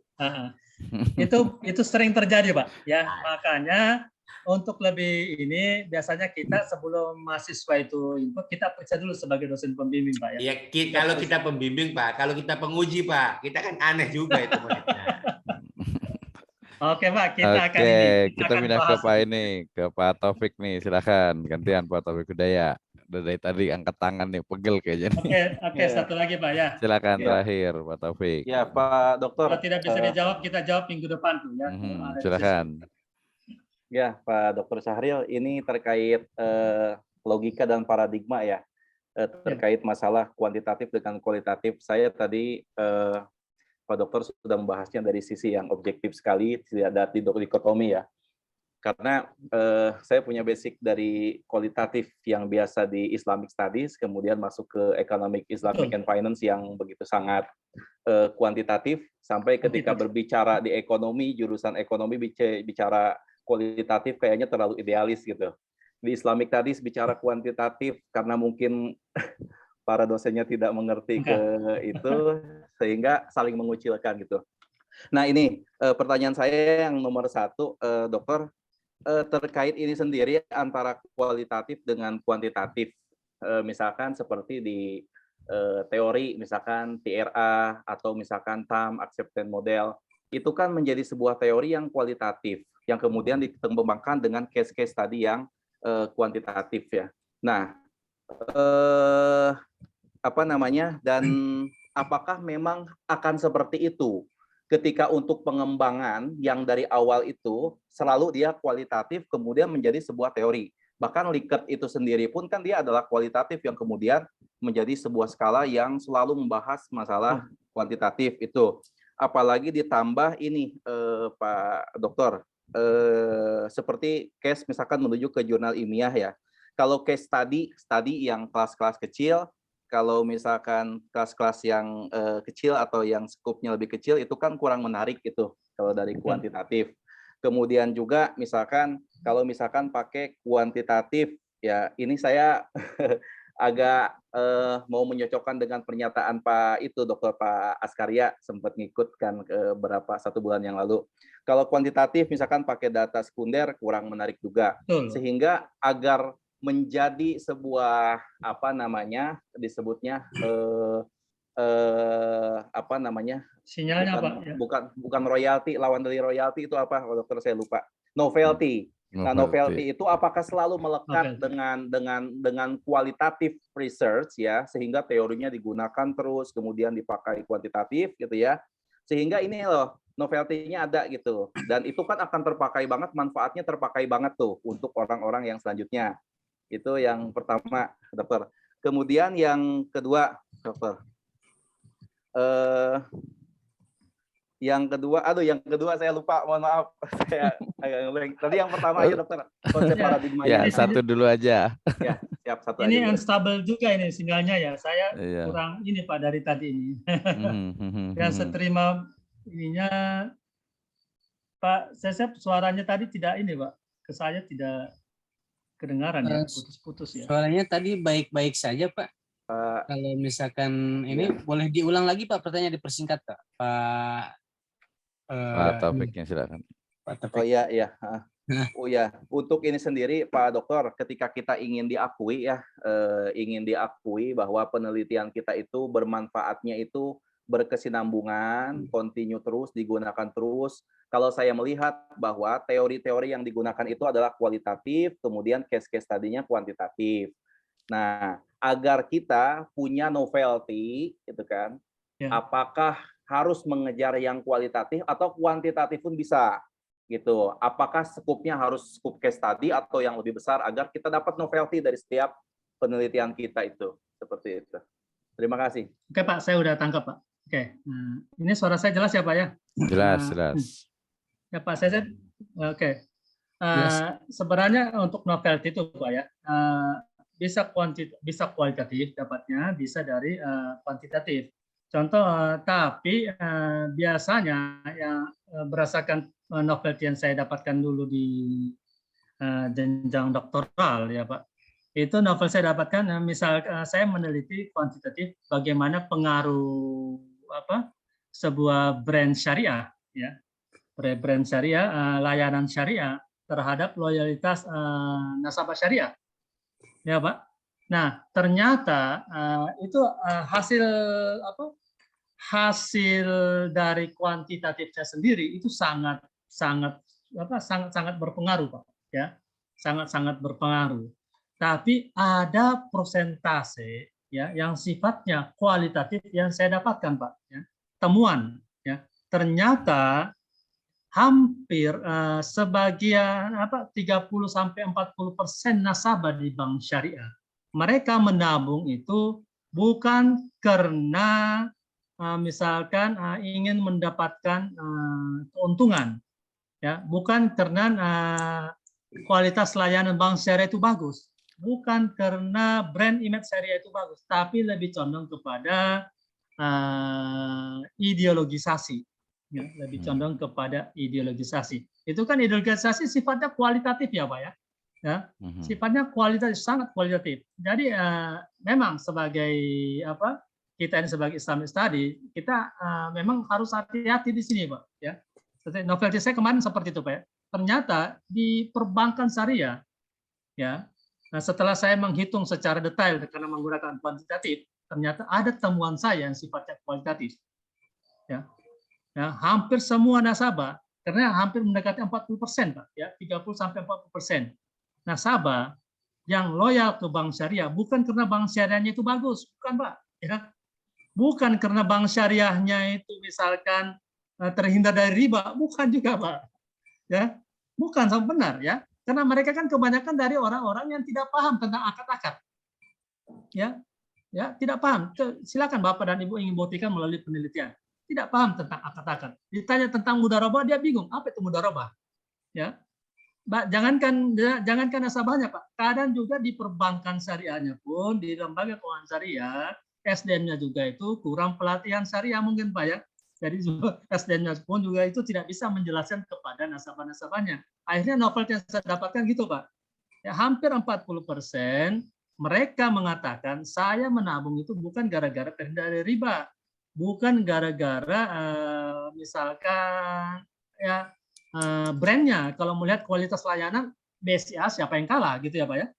BCA siapa yang kalah? BJB Syariah misalkan itu masih di atas ya, masih di atas tentang kayak Citibank dan segala macamnya ya. Ya, karena saya pernah jadi nasabah Citibank, saya aku itu Citibank itu sangat bagus Pak, ya pelayanan dan segala macamnya. Tapi masyarakat itu bukan karena itu Pak, tapi lebih condong kepada ideologisasi, ya Pak ya. Ya kita harus paham bahwa memang ya ini berbicara tentang ideologisasi ya wajar kalau nasabah perbankan di Inggris sana itu 64% nasabahnya itu non Muslim ya Pak ya. Karena mereka itu bukan melihat ideologisasinya, beda dengan kita, ideologisasi yang muncul di situ. Jadi gitu temuannya Pak Taufik ya. Nah, novel saya dapatkan di situ Pak. Saya penelitian kuantitatif, terus saya kuantitatif. Walaupun di UIN dulu itu profesornya ada dua kubu. Ada yang mengatakan kita ini kan ilmu ini ya, kita harusnya lebih condong ke kualitatif. Beberapa profesor mengatakan tidak. Ya seperti yang Pak Taufik katakan tadi, ini menyangkut ekonomi. Kalau ekonomi itu kalau bicara kualitatif nanti kita diketawakan lulusannya nanti. Ini lulusan apa ini kok malah dia kualitatif padahal dia ekonomi. Ya ada sana seperti itu Pak. Akhirnya kami juga itu mahasiswanya menjadi dua kubu Pak. Ya menjadi dua kubu. Ada kubu yang kuantitatif, ada kubu yang kualitatif. Tapi ternyata ya kesimpulan saya tidak bisa dikotomi seperti itu lagi karena sekuantitatifnya sebuah penelitian pasti ada kualitatifnya, apalagi dalam kesimpulan seperti tadi Pak Novelty tadi. Oke, mungkin untuk sementara itu Pak Taufik ya, lebih menarik lagi nanti kita jumpai pada saat sesi berikutnya. Itu Pak Misno ya. Oke, terima kasih. Mungkin saya Pak sedikit Misno Pak tadi ini Taufik. sampaikan ke saya itu cuma 1 jam tadi. Pak Sari masuk 1 jam dulu dah. Iya, itu sampai 2 jam nih jadi. Mohon maaf Bapak dan Ibu bila ada penjelasan yang kurang jelas. Ya, karena memang pertama saya kalau WhatsApp itu sering seperti ini ya Bapak dan Ibu ya. Gamblang dulu lah semuanya supaya kita juga banyak yang tanda tanya di kepala kita itu lebih bagus untuk sesi berikutnya sehingga kita lebih siap nantinya. Ya. Oke, mangga Pak Misno dari saya. Ini ada satu pertanyaan dari Ibu Husna ini ya. Izin bertanya Pak, apakah di penelitian korelasi harus memiliki hipotesis dalam hal kontribusi? Misal variabel X berkontribusi dengan variabel Y, apakah hanya akan mencari korelasi saja? Itu pertanyaan dari Ibu Husna ini. Mohon dijawab, ini ketinggalan soalnya. Oh gitu. Iya. Itu kalau korelasi Bu itu biasa pasti kita jumpai di penelitian yang kuantitatif ya. Pasti ya, kalau baik itu korelasi person atau korelasi apa itu ya sifatnya korelasi Pak ya Bu ya, sifatnya korelasi, tapi itu memang di dalam penelitian kuantitatif ya. Kita akan membahas satu persatu nantinya itu ya Bapak Ibu siapa tadi? Ibu Husna ini. Ibu Husna ini ya, Ibu Husna ini. Oke, itu aja Pak. Oke, cukup. Sesep. Terima kasih. Nah, silakan Pak Sesep, Kang Sesep. Barangkali ada sepatah dua patah kata dulu dari Pak Dr. Misno sebelum saya tutup. Oke, oh ya sedikit aja. Tadi mungkin saya komentari ke Pak Taufik Hudaya. Jadi dalam konteks ini, saya kebetulan kemarin bantuin teman juga di disertasi di UIN Jakarta gitu ya. Jadi di UIN Jakarta trennya itu memang dia pertama ada 3 tahapan. Ya, tahapan pertama itu adalah menganalisis semua teori yang ada, baik itu kuantitatif ataupun kualitatif, itu yang pertama. Ya, kemudian di level yang kedua, di sana dalam analisis itu dia mengkritik dan juga mengkonstruk satu teori. Di situ udah menemukan novelty.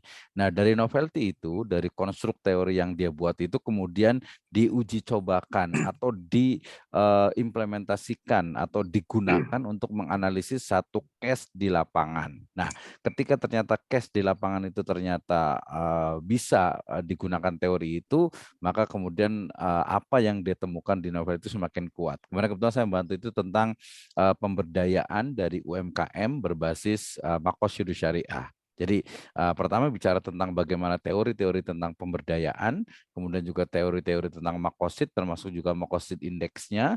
Nah, setelah itu kemudian membuat satu teori baru tentang pemberdayaan makosidi, ya. Jadi makosidi development, ya. Setelah itu baru dilihat di satu BPRS di Bogor ini, BPRS Amanah Ummah, gitu, bagaimana pola pemberdayaannya. Kemudian disitulah menemukan novelty kita sebut dengan ya pemberdayaan makosidi, ya, pemberdayaan berbasis makosid. Tapi teori tentang makosid dia juga harus kuat, kemudian juga teori pemberdayaannya, termasuk juga dia menggunakan IPA waktu itu, pakai kuantitatif juga. Kebetulan pembimbingnya Prof. Ois Amalia, gitu. Jadi harus ada nih kuantitatifnya, gitu. Jadi di level PhD itu memang ya ada dua-duanya, karena tadi kebenaran itu kan bisa diperoleh dari banyak hal. Kalau tadi kuantitatif 1 tambah 1 itu 2, bisa jadi 3 dikurangi 2 juga 1, gitu.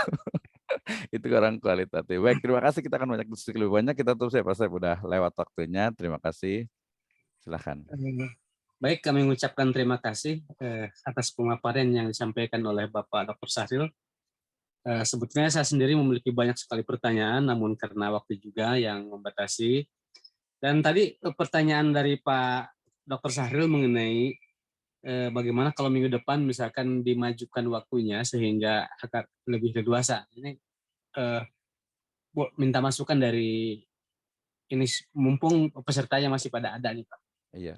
Apakah minggu Kalau depan dimajukan iya, sampai jam iya. 19 atau 19.30? Kalau dimajukan pertengahan mungkin ini kan saya bisa 19.30 kayaknya. Udah selesai sholat 19.30. juga kayaknya tuh.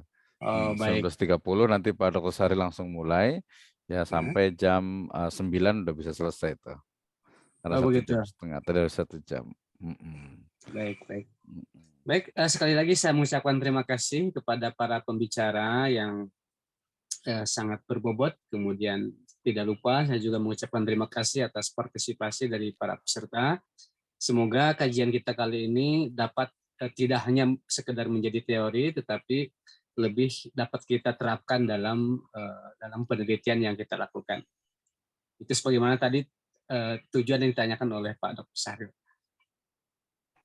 Sedikit kesimpulan bahwa dari yang disampaikan oleh Pak Dr. Syahril adalah bahwa tidak ada dikotomi antara penelitian kualitatif dan kuantitatif. Jadi sekuantitatif-kuantitatifnya penelitian kuantitatif pasti ada kualitatifnya dan sebaliknya.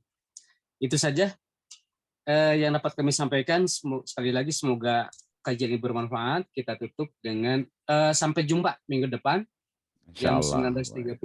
Amin. Kita tutup acaranya dengan pembacaan Kifaratul Majlis. Subhanallah wa bihamdika asyhadu an la ilaha illa anta astaghfiruka wa atubu ilaik.